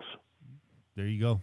Not arguing with that. Yeah. Right? No. Facts. Can't argue with that. Hit him with that. Hit him with that. Facts. Big facts. Kane, what you got going on for the rest of your night, brother? Oh, man, nothing. I'm about to finish up this. I'm drinking Miller High Life Show 100. That's what I drink. I like Miller High Life. I like IPAs too, but I drink my Miller High Life. I can get a 12-pack of Miller High Life for $7.99. You fucking right. Be good. Kane, I was going to ask you this. I was going to text you, but you're on the show. Might as well ask you right now. You got your season tickets locked up? Not yet. Okay. Not yet. Yeah, your seats are safe. Not though, yet. right? What about are y'all redoing yours or what? Yeah, shout out to Dirt Lot. We're gonna be there. Hell yeah, we're gonna be there. Okay. Yeah. For sure. That sound like a winner. Yeah. I could smell the air already. Yeah, it's crisp. That crisp. Man. It's crisp. 8 a.m. Oakland morning weather. Yeah. The fresh smell of weed smoke in the morning. weed smoke and charcoal. That's what it smells like out there. You got that right. I can't wait, man. It's what? We're sitting in April. Damn. Yeah. Too far away right now. I know, right? It feels close. It does. You know what? It seemed like football never went away this year because the Raiders had this exciting draft coming up. It seems like it's just we've been the focal point of off-season chit-chat all year long. It's just the season ended and we went right away to talk about we got 4 top 35 picks. It's amazing what trading Khalil Mack did for us. Yeah. Imagine that. And just to reset what Scott was saying earlier on, because I don't want there to be any confusion, but he was saying like you trade Amari and you trade Mack and you get nothing back in return. What he was saying is for that season. Right. Like right now is what he means. But yeah, I mean, you're right. It feels like it's still going. There's a lot of excitement in the air around Raider Nation right now in April. But you know what? Wait until May or June or July. Yeah. We're going to get into those doldrums of the offseason. We're going to get desperate. Oh, we're going to get desperate. But you know what? The Pillaging Podcast is going to be right here. We ain't going nowhere. So hang on to us. We'll be right here. We'll be your life preserver in this great, vast ocean of nothingness that's about to hit us. Bobby Wasabi wants to know, did we make it this far? He's asking the chat room, did we think we would make it this far? Oh. Yeah. I mean, when you got all the tools and you got all the equipment, you got the producer you got with the intensity, the motherfuckers got all the right tools to do the shit and the knowledge and the skills. Yeah, why would you stop? There's no struggle. There was never really a struggle from day one. I mean, Kenny had all the motherfucking right shit to do it. So when you got everything right there in your face, if you stop, then you failed. You know what I'm saying? So there was never failure in my future in this. So I'm glad to see us at like I said, happy birthday, fellas.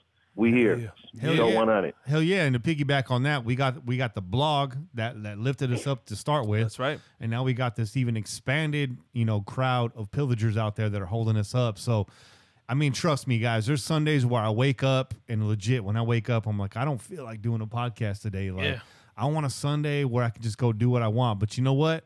I get on the phone with Kane or Che and it perks me up and I'm ready to go. And, just the thought of disappointing you guys, that's just too much for me to take. Hell yeah, man. If I ever wanted to quit, first of all, now I got 2 motherfuckers that are going to beat my ass. Facts. Those are big fucking facts right there. And then, God forbid, I show up to a Raider game and have to face all the y'all. So there's just too many reasons not to keep doing the show. But that's a good question, Bobby. Hell yeah, man. When we started, there was no thought that, where's this going to go or where's it even going to end? It was just like, let's just do it and see what happens. And I think in the beginning, man, we were just week to week, let's go. We were trying to figure it out. Do I have all the tools? Yeah. But doing music and doing podcasts, that's a whole different beast. I know when you're listening on your radio, you're like, how difficult can it be? It's just 3 voices. There's no, you think like, oh, the production. Look, trust me, there's a lot of production that goes into this, pre-production that goes in it. It's a whole different beast. I had to reset. I had to go on YouTube and go on the internet and research podcast stuff, and it's it's a whole different beast doing broadcast versus doing. And now we're live, and so there's a lot of strings, there's a lot of gears involved here, and you guys make it all worth it, man. And I'm talking about Shay. That's why you the super producer, bro. Hey. That's why you the super dope podcast producer. Best producer in the game. Best producer in the game. You guys are making me blush. Hey. When your podcast numbers wasn't doing too good, who's the network they told you to go see? You know what I'm saying? Yes, sir. Kane, man, it's great talking to you, brother. I can't wait till we can get out there. You know what? We got training camp a lot sooner than the regular season or even the pre. And we only got one preseason game this year. I think we got one of them is in Canada. So they keep taking games away from us. But what I'm trying to say is I didn't get out there last year, but I'm really trying to get out to training camp this year one way or another. So hopefully we can all link up and get out there. That'd be dope, at man. the same time. That'd be real cool. That would be dope. I might even bring my lady and just give her some shopping money. There you go. Because we'll be in Napa and be like, bring a friend. You guys go wine tasting. Me and the boys, we're going to go do our thing. And we'll all be drunk when we get back to the hotel. How about that? Sounds good. Man, everybody looking forward to that Jets game next year, man. That's the one right there. That's what the chat room was lit up talking about that earlier. Yeah. You know, that if they disappoint us and put that damn game in December, I'm gonna be pissed off. I'm gonna write a letter to the NFL. That's some bullshit. You know what I'm saying? You give us a game in Philadelphia on Christmas. Now you're gonna give us another game in the East Coast in the snow. I'm not with that. Yeah. You know, we need to if it's I would like week 1, week 2. You know. Now we've played the Jets in Oakland quite a few times, and those tend to be at the beginning of the season. So I'm hoping that trend continues because I know we got a lot of listeners out there in New York. Raider Nation's real deep in New York, and I feel like the Pillaging Podcast, when we land in New York, y'all going to treat us way better than we deserve.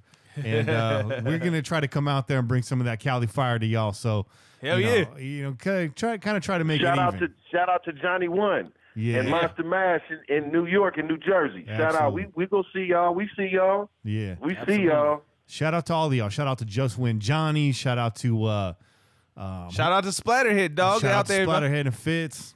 Yeah. I mean, there's too many that I failed to mention right now. A lot of New York Raider fans, and you guys.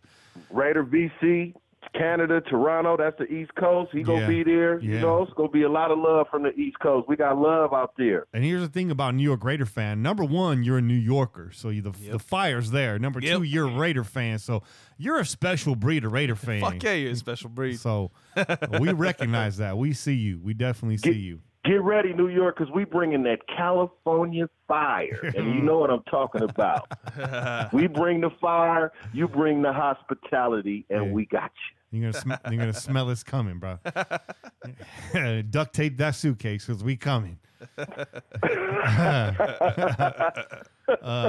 Kane, brother, we got to hit these phone calls, man. I could talk to you all night, but we'll pick it up next week. Yeah.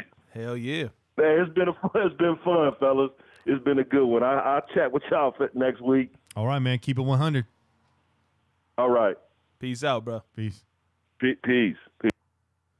That's the name of this episode. Keep it 100. Keep it 100. Let's hit the rest of these calls, man, because we got another podcast to do. Yeah, we do. Damn.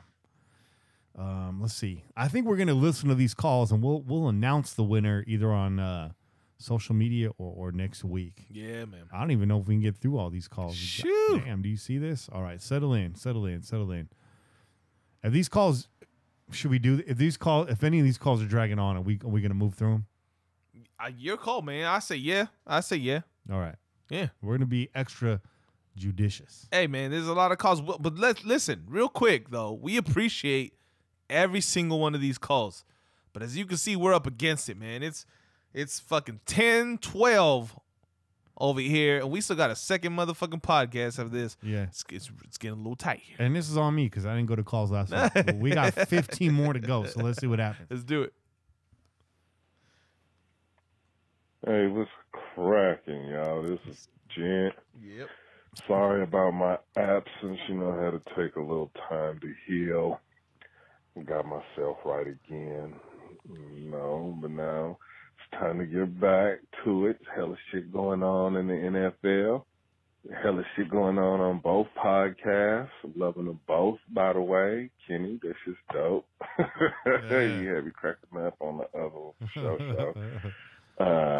But yeah, man, out here in Kansas City, man, these fools is trying to clown us, talking about the Luke signing, trying to say Luke is whack. And John Gruden over here signing another flop veteran, wasting space.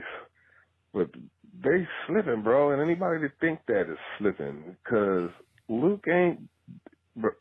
Trust me, we are going to draft a tight end.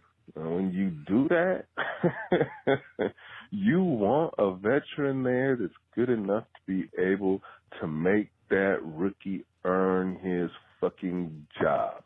And if he earns his job, then we're going to play. We're going to go with the rookie.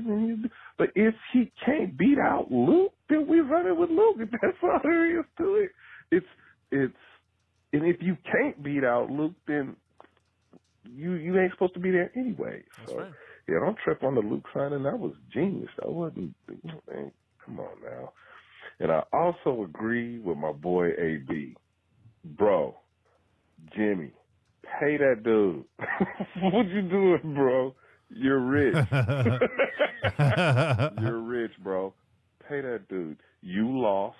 A whole bunch of athletes think just because they're highly athletic in the sport that they play, that they could challenge another professional athlete in the sport that the other guy plays.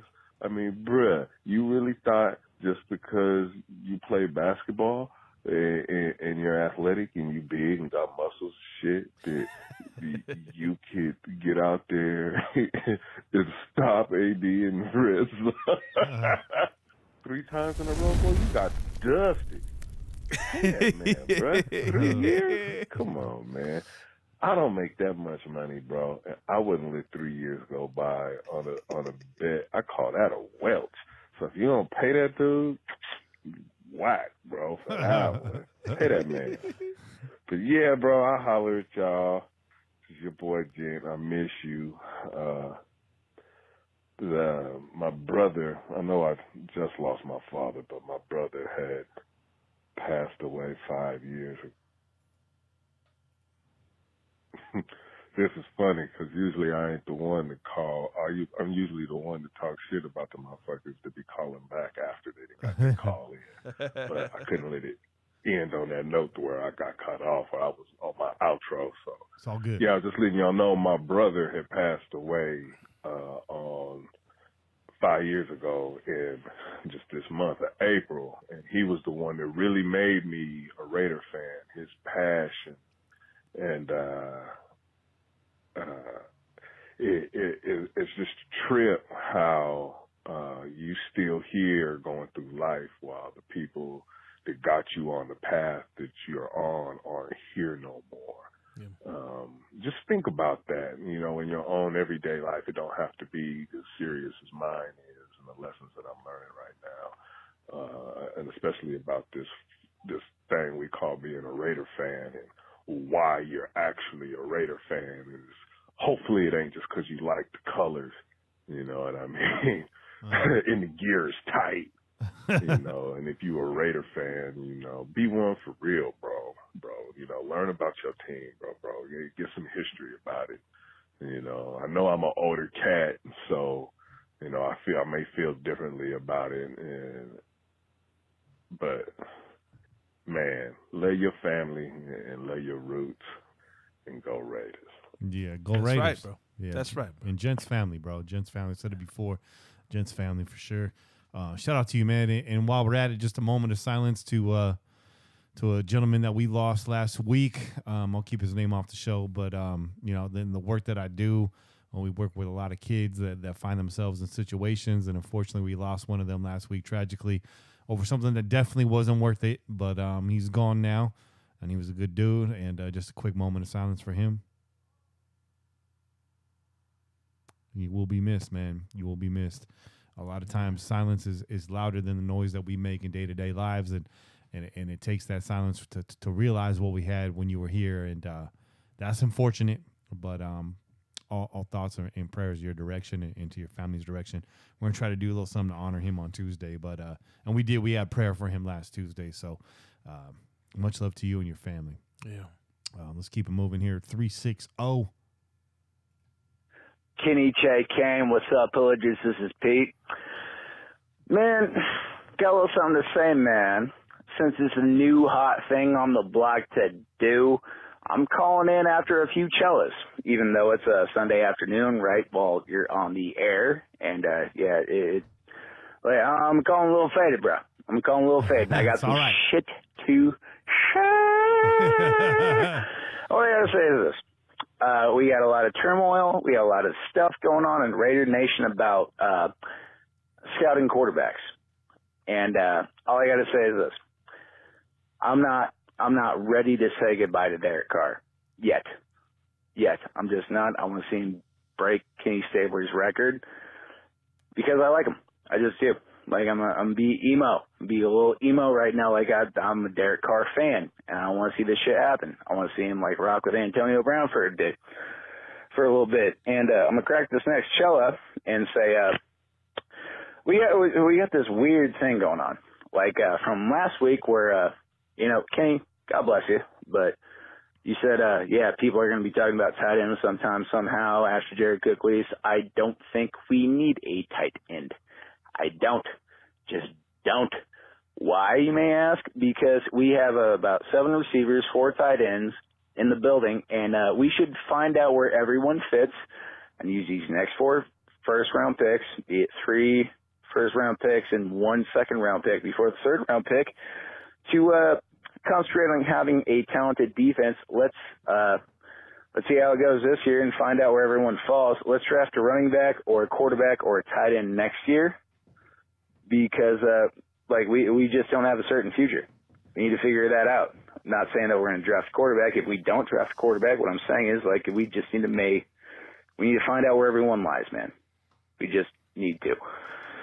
Anyway, outside of that, got nothing else to say, but we got 2 draft picks next year, and I hope Vontaze Burfict rips Mitchell Trubisky's leg off, quarterback of the Chicago Bears, and beats him to death with it so we get a better draft pick so we can maybe just, let's have some fun. Let's get a good draft pick. By the way, happy to be here. Thank you, guys. Talk to you late. Good call, Pete. Pete's a great call, Pete. Man. Let's see here. That's good though. Hey, this is becoming a regular thing now, huh? With the chelas, after drinking some chelas, give us a call, dog. Give us a call. They got a little brave. They got a little more confident, and Pete calls regardless. So, respect to you, Pete. Yeah. Pete's in the chat right now. We'll always look forward to Pete's call. He's become a strong caller here late in the game. Absolutely, and you're right, Pete. Pillaging means family, dog. It does. We family over here. Let's jump to the 760. What up, Kenny? What up, Che? What up, Kane? What up, Pillager Nation? This is C. John Fish down in Oceanside. What's up? I had kind of a funny thing I wanted to call about. I don't even know if y'all are putting some calls on this week or not, because I know last week there weren't any. Glad I didn't call in. But I know Kenny loves talking about Greg Beaker, and this isn't anything about reminiscent about old linebackers. This is actually something kind of weird. I remember in high school, motherfucker had fur on his arms. He looked like Robin Williams and shit. And then all of a sudden he shaved the motherfuckers down right before we got real good.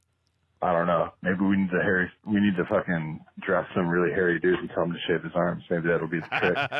Just got back from the fucking zoo. I am beat. I'm about to get lit. Peace. Yeah.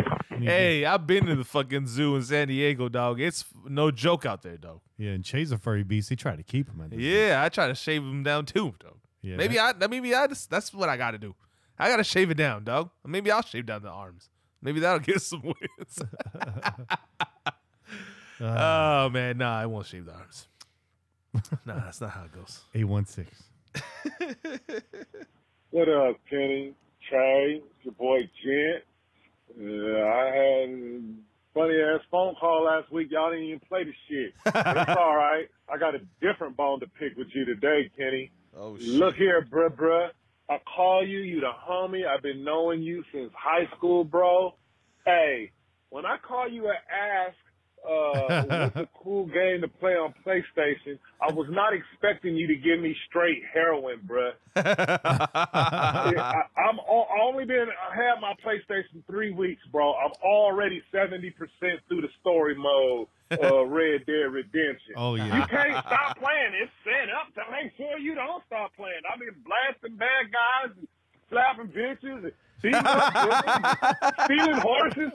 Come on, man. You can't give somebody heroin like that and then you give me the number to rehab or nothing. Boy, as soon as I get through with story mode, I'm going to get on the online version. I'm going to find whatever character you use and I'm blasting your ass. You can't be giving somebody straight dope like this without letting people know you giving them straight dope. PlayStation's wrong for that. That's dope. But anyway, back to Jack Del Rio over here. Hold on. 'Cause I know he's about to go on Jack. I tried it. I told you, Kane. I told you, Gent. Red Dead Redemption's a big game. Oh, man. And once it hooks its inside your veins, you can't get away from it. Hell no. I'm already feeling myself over There you here. go. He's shaking over there. You shaking, dog. You shaking. This beer is a 4.8. All right. That's that Red Dead Redemption, dog. That's not that beer, dog. Running his mouth about AB. Bruh, you're not with the team no more. Shut up. You was a pain in the ass for not knowing how to coach a football team. You was a pain in the ass for not knowing how to get a linebacker. Ungoddamn believable. So shut that shit up, bro. Leave AB alone. And basketball player thinking he a cornerback nigga. Go ahead, pay that debt. You owe 30 of them. Max, you was talking shit. You lost, bro. AB shut you down. Pay the man. Yeah. But anyway, Kathy, I got on the IPAs. I didn't realize I had to, step my game up. But, bro, thank you. The flavor's there, but what I really like about the IPA, it's a little hoppy. But I don't mind the hop so much because I like the kid, motherfucker. I like the kid. So thank you. We got some IPAs out here in Missouri that I know y'all ain't got out there and vice versa. I'm going to start taking pictures and shooting them out to Gnosis, who is Kenny. Shoot that out to Kenny's phone. If you see the picture, see if y'all got them out there. Cause I want some of them that y'all got out there because, that's home. I'm from G-Lock to home. But I grew up in G-Lock to home, so don't forget about your boy Gent. I love y'all. I'll holler at you later. That's that IPA effect, bro. That was the IPA fucking phone call right there, dog. Hell yeah. That was fire. That was a fire, man. Let's put that one on there. Shit, man. Let's put that one on there. That was fire, man. Gent's on the block right now for fire calls. Let's see. Let's absolutely. Let's go. It's the 864 here. This is a short one. Hello? Hello? Sure if this thing's working. Hello? I don't know what's going on. I can tell you what I'm not doing. Not calling from sunny Colorado, and I sure as hell ain't wearing no purple pants. This is you know who this is. This is your boy Ice Cold Honky. Yeah. Hello? Hello? This fucking thing is broken. Hello? Damn thing's broken like the show. Same callers calling up every week. People at the WAP calling in, sound like they just got done cutting. Damn fucking Chase done turned to an alcoholic. Congratulations on a 100th episode. I did want to call and tell you that. 100 episodes without championship. So congratulations on that. Here's to the next 100 episodes without another championship. So that's all I got to say. Ice Cold Honky here. Fuck the nation. I'm out. Man, professional troll. Woo, man. When we stay winning, dog. Come on now. Come on now, bro. Come on now, Ice Cold. This is 719. This is a long one. So hey, I gotta say something though. It's good to hear from you, Ice Cold, because it's been a while since you called. He dog. took a break from fucking his cousin. Decided to call us in. By the way, the rotary phone, not ideal for Google Voice. Yeah, no, dog. No. That's not a smartphone, dog. It's not. They don't give smartphones to dumb people. Despite what they told you at the fucking corner store when they sold it to you, it's not a smartphone. Yeah. Nice cool honky out there rocking that Trump tie. All right, here we go. What's up, Pillagers? Raider Nation, this is a hardcore Raider. Just drinking it. Hold on, because you know how I like the transcripts? Yeah. They say, what's up, Lakers Gator Nation? I don't know. I know you didn't say that, hardcore Raider, but Google be messing with you. Yeah, we're on it right now, waiting for you guys to come on. Excited about listening to you guys' show, and draft is getting close. So, I've been thinking a lot about the draft and what we should do, and kind of done some of those mock draft games, just farting around or whatever. But, the more I thought about it, if, like, say, Josh Allen is gone, I know a lot of people are saying get Williams, deep defensive tackle, Williams from Auburn or from Alabama. But I'm thinking, what if we trade back to 7 with the Jags, and possibly get Devin White if that's, next best available. Or maybe we trade back again, if we traded back to 13 or with the Bengals or maybe one of those other teams, where we still have a really good draft pick, then I think we could cover a lot of needs. We'd probably pick up, if we traded back twice, get 2 second-round picks and a third-round pick. That would make up for the third-round pick we don't have. We could probably get 2 defensive ends, a running back, a tight end, a cornerback, possibly a safety, and an offensive guard. I think that'd be something to consider. So I was curious what you guys thought of that. I was against trading back at first, but the more I thought about it, I'm like, we could still get some really good players. They may not be top talent, but I think we could still get some really good players that will make a difference on our team to make this defense and overall our team a lot better. So let me know what you guys think. Love you guys. Take it easy. Bye. Yeah, man. Hey, Pillagers, this is Hardcore Raider again. Hey, one last take I want to talk about the draft is, it's always about your division. How can you beat your division? We got a tough time covering, with matching up with the Chiefs, with Kelsey and Hill. We'll see if Hill gets suspended for that one stuff that he's dealing with. But, our safeties, they're all right, but they're, a little bit vertically challenged. So, I think a guy like Devin White could cover, a tight end like Travis Kelce. I think the other upside to someone like Devin White, if we got him, is Mahomes. Even if we got a defensive tackle rushing up the middle, I just think Mahomes is too fast, and he's going to be running outside and throwing the ball.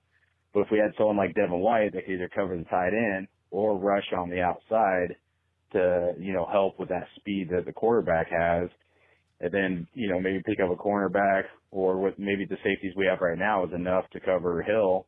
I think we got to look, as Raider fans, look at how can we, beat the Chiefs, Chargers, I don't even want to get into that, but, I think the main component is, how to beat the Chiefs.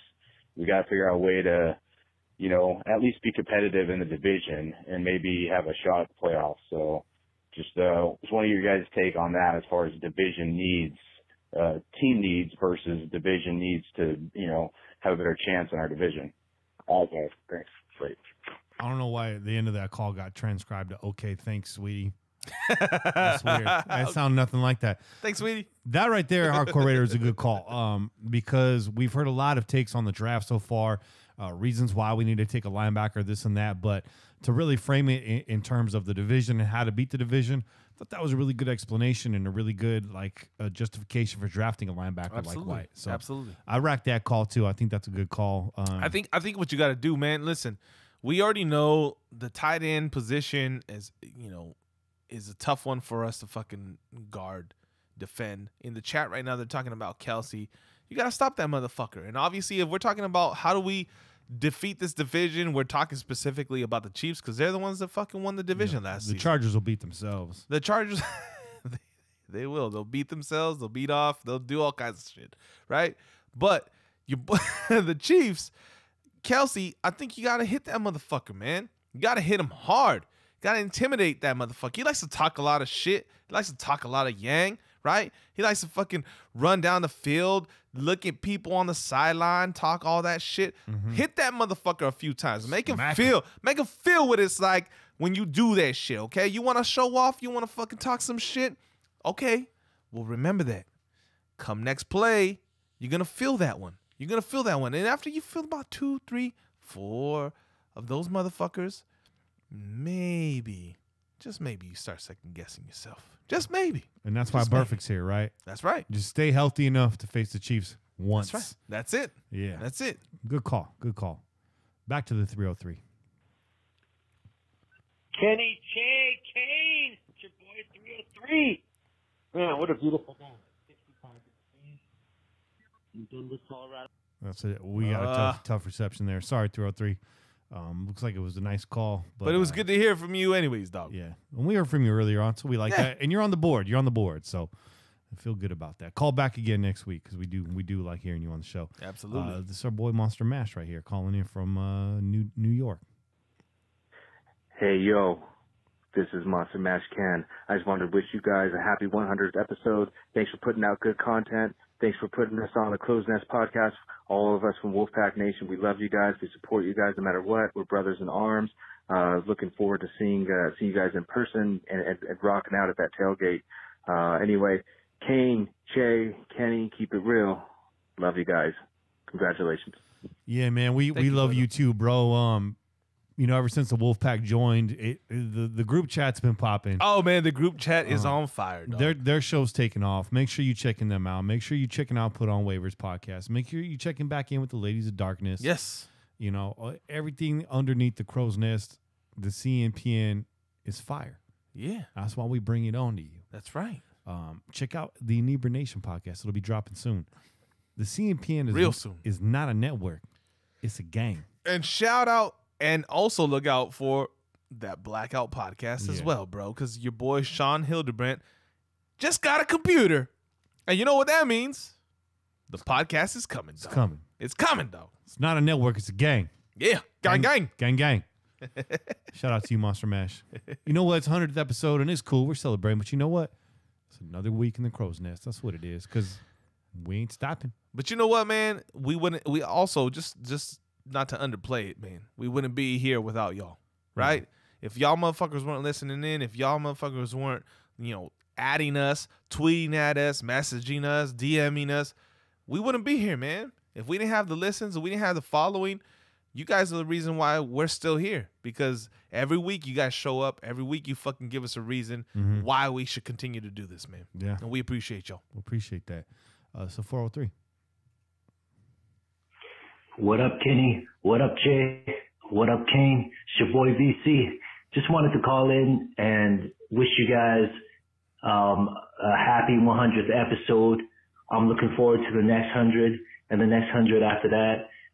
You guys are truly inspirations to us from Wolfpack Nation. And yeah, man, I just wanted to call in and say that. No questions. But you guys are the best, man. Thanks. Thanks, VC. Oh, real quick, 254 calling in. Oh, you hit the red. Hey. Oh, damn. Damn. Call back 254. Call back 254. Last voicemail right here. Let's get through it real quick. What's up, Pillagers? Chuck McBride 21, Raiders of the North. Just looking at your thoughts on running back or linebacker, sorry. We got some guys in the middle this year, veterans. How long do you think that they bridge? Maybe we could look at somebody in the draft this year. Devin White out of LSU looks like a killer. Maybe we could surprise and take a steal there. Let me know what you think. From the North, checking out. Just Chuck, what up? Anytime you bring in vets, especially when you bring in vets under contracts like we did, the bridge is 1 year. These are 1 year guys. If they're here next year, it's because they showed they had more juice in the tank. But right now the plan is 1 year. It's year to year. Next year we're going to bring in some more veteran linebackers. We might re-sign one of the guys we have right now. Will we draft a linebacker this year? Yeah. I'm doubtful that we're going to get one in the first round. A lot of us are saying Bush or Wyatt, but I don't think that's going to happen. I think you're going to draft some guys. You're going to continue to roll with Morrow, Lee, Kabinda, but I think the linebacker that we draft is probably going to be next year, much like a running back, going to be drafted next year, and maybe a corner or two next year. I think these are positions we're going to be talking about next year, right, Che? Yeah, man, absolutely. I think we've already pinpointed what's the most important fucking part to draft right now in this season, because in this offseason, because of the needs that we have, right, and also because of the strength of the draft. The strength of the draft also dictates who you should fucking be taking, dog. And the strength of the draft, without a shadow of a doubt, is the defensive line, dog. Defensive line is the strength in this draft.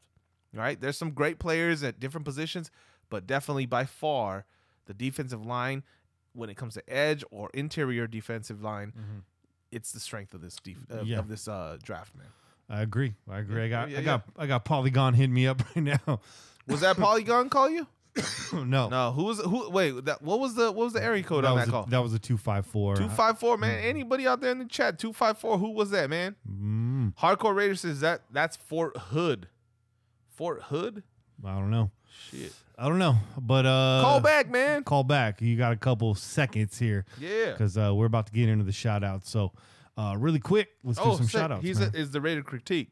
Oh, that's who it was. Raider Critique. Call in, dog. Call in. Call right back. First off, we'll start with the YouTube shout outs then because they're short. Shout out to Crazy World Television. That's Television. Shout out to you. Thanks for the follow. And shout out to Obi-Wan Raider, man. You've been following us on Twitter for a while. It's good to see you subscribe to the YouTube and always delivering the content to us and whatnot. We appreciate you, brother. Shout out to you. We'll do this kind of backwards right now. Let's go to the Instagram shout outs. You got those ready? Yeah. You on deck?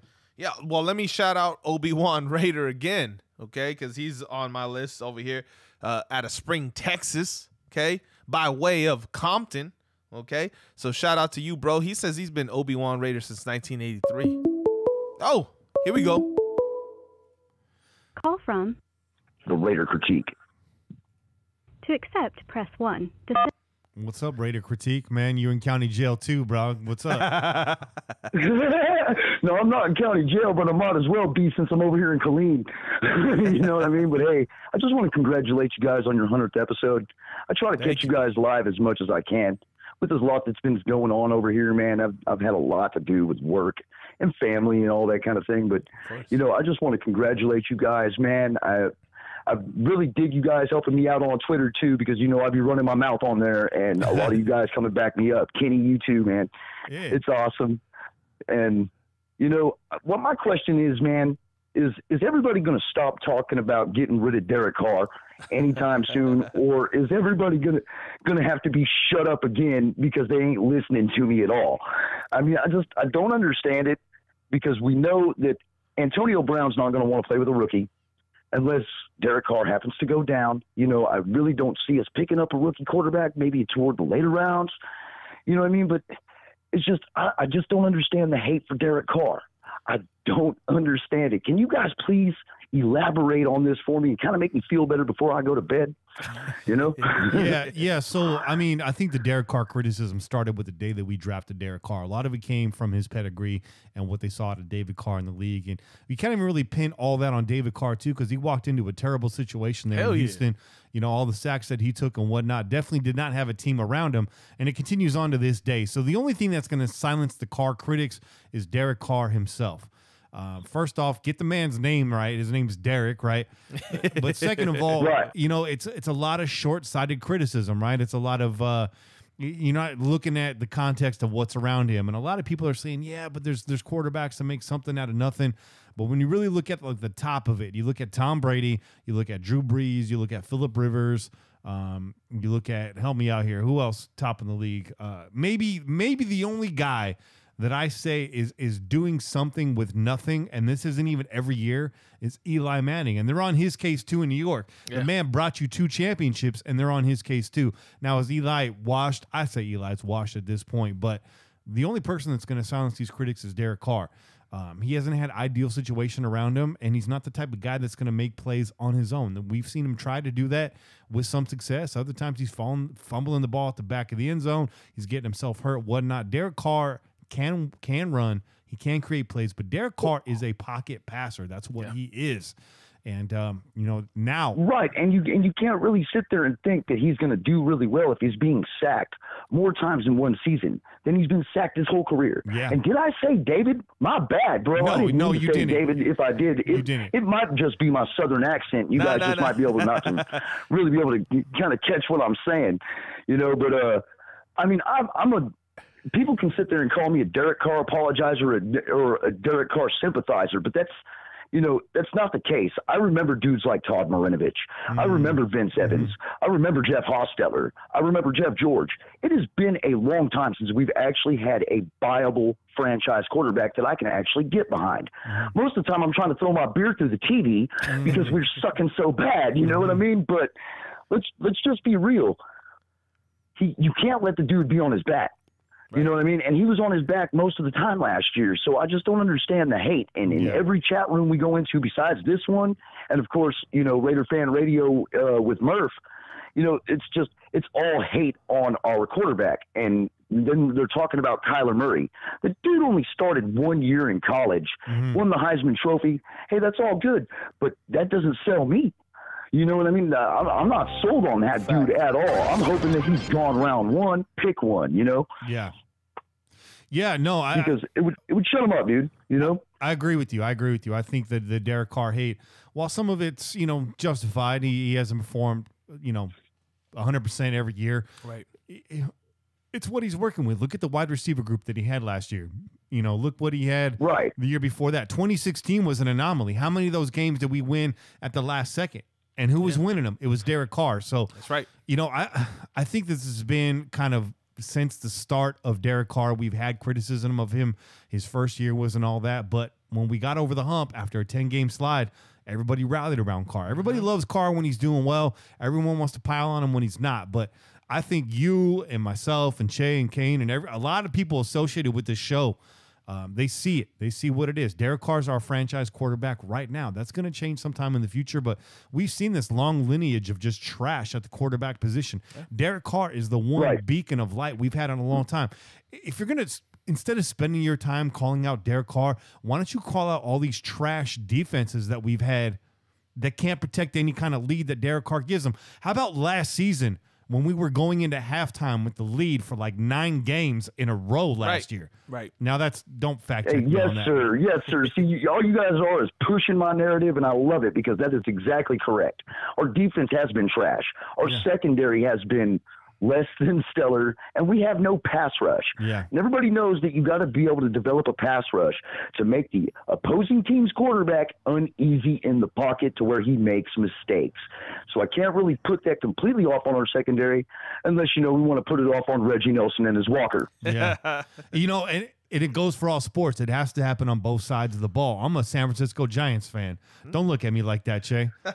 I'm a San Francisco Giants fan. We've had good pitching, and we have a ballpark that caters to good pitching. But how many games have we lost in the last 2 years? 2-0, 3-0, 1-0. You know what I mean? It's great if you want to shut down an offense, but if your bats ain't putting runs on the board, you're going to lose games. That's It's the same thing in football. You could have a lead, but if you don't have a defense to protect it, they say it time and time again, defense wins championships. But it takes both, right? It takes both. It takes an offense to get you there and a defense to shut it out and carry you through that whistle. So I'm hoping that this is the year that Carr can silence the haters, because I don't think Derek Carr, John Gruden, the rest of the organization, and all of us riding with Carr can fend off the haters if we have another dud year. Now, I'm cautiously optimistic. We use that a lot on Derek Carr this year.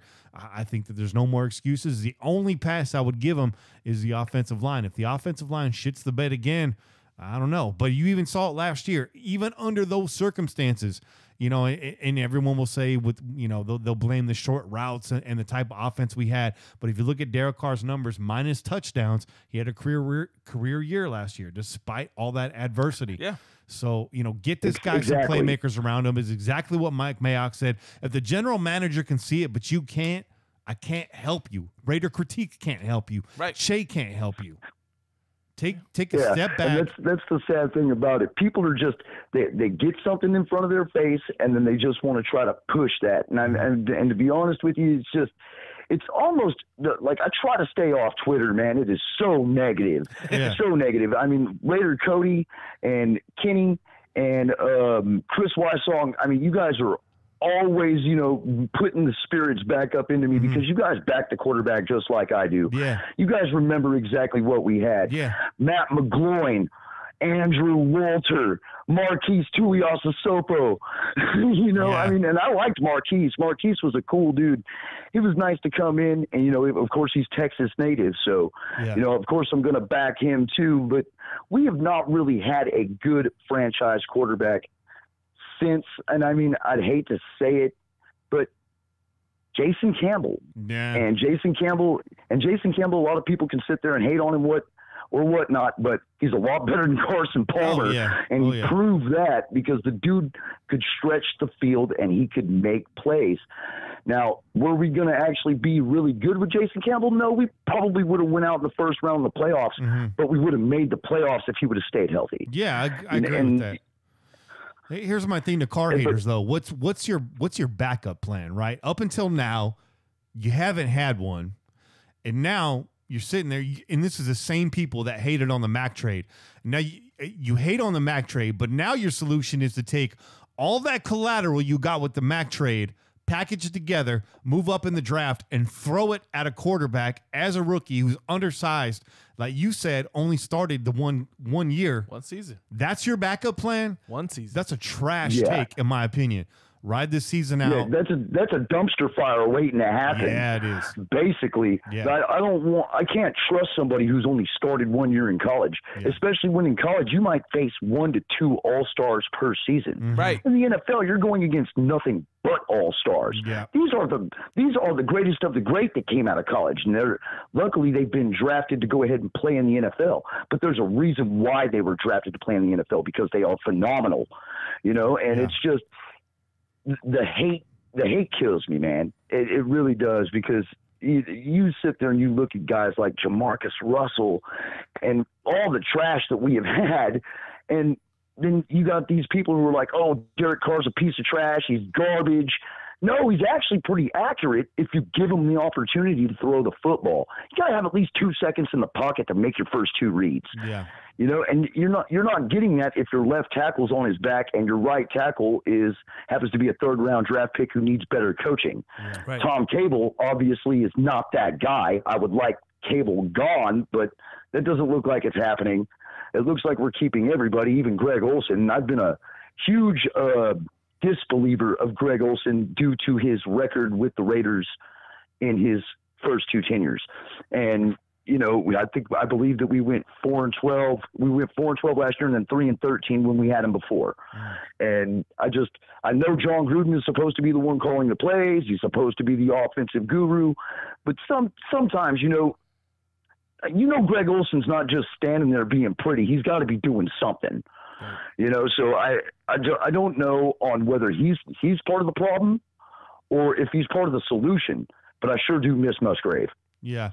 And I was one of those guys who wanted Musgrave gone, and I feel really bad for that. I definitely feel bad for that now. Yeah, I think a lot of people do. I think Olsen was brought back to help Carr's confidence. Yeah. Greg Olsen is basically Carr's Whoopi, right? He's the guy that helped Carr work on his footwork, help him work on his reads. Olsen, say what you want about him as a coordinator, but quarterbacks that have learned underneath him have actually shown improvement. So I think you got to look at Greg Olsen as more of a specialist than a coordinator.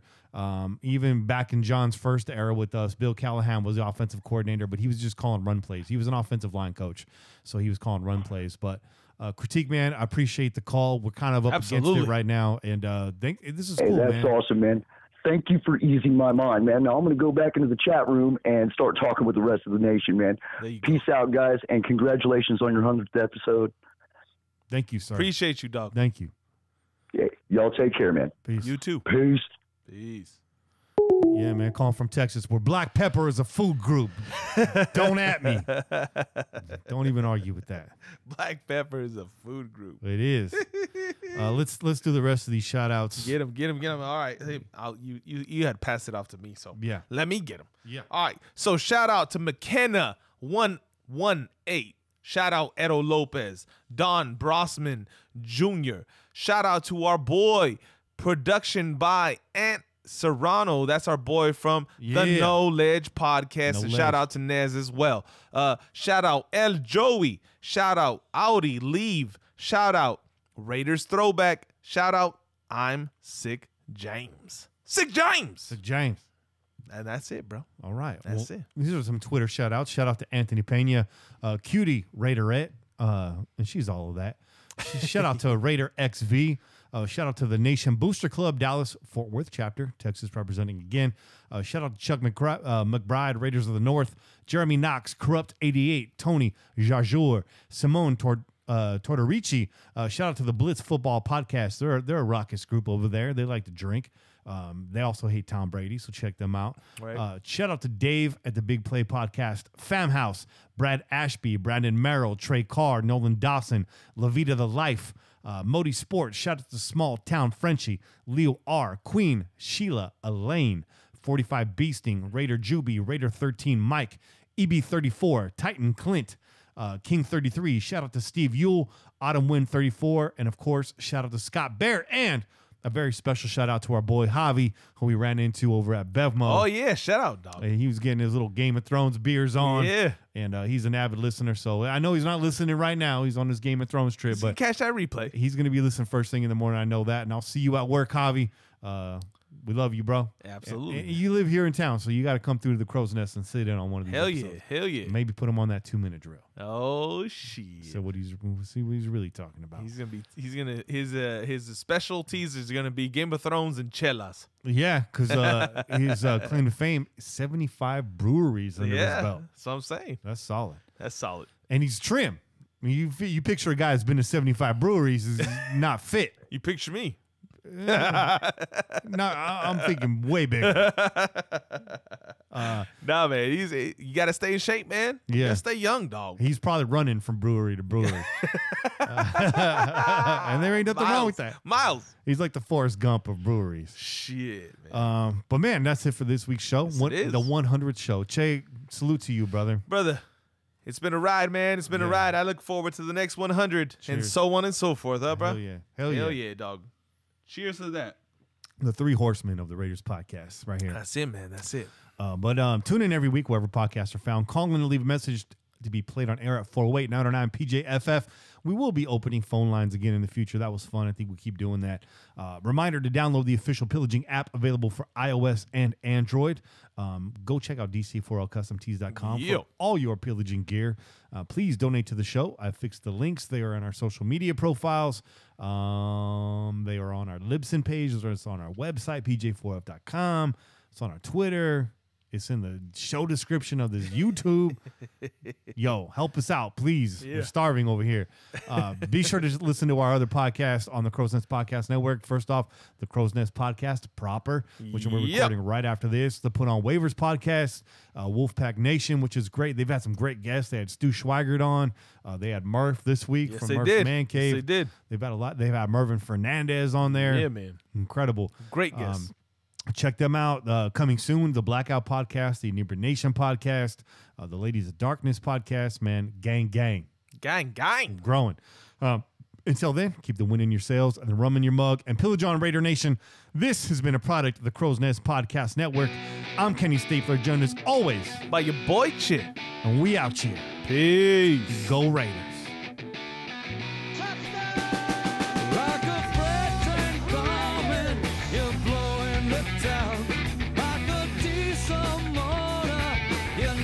Shut down with your pistons pumping, you're mowing them down. It's a sight to see. They all lay their money down. When you're gone, mama, hell, you ain't acting right. When you're gone.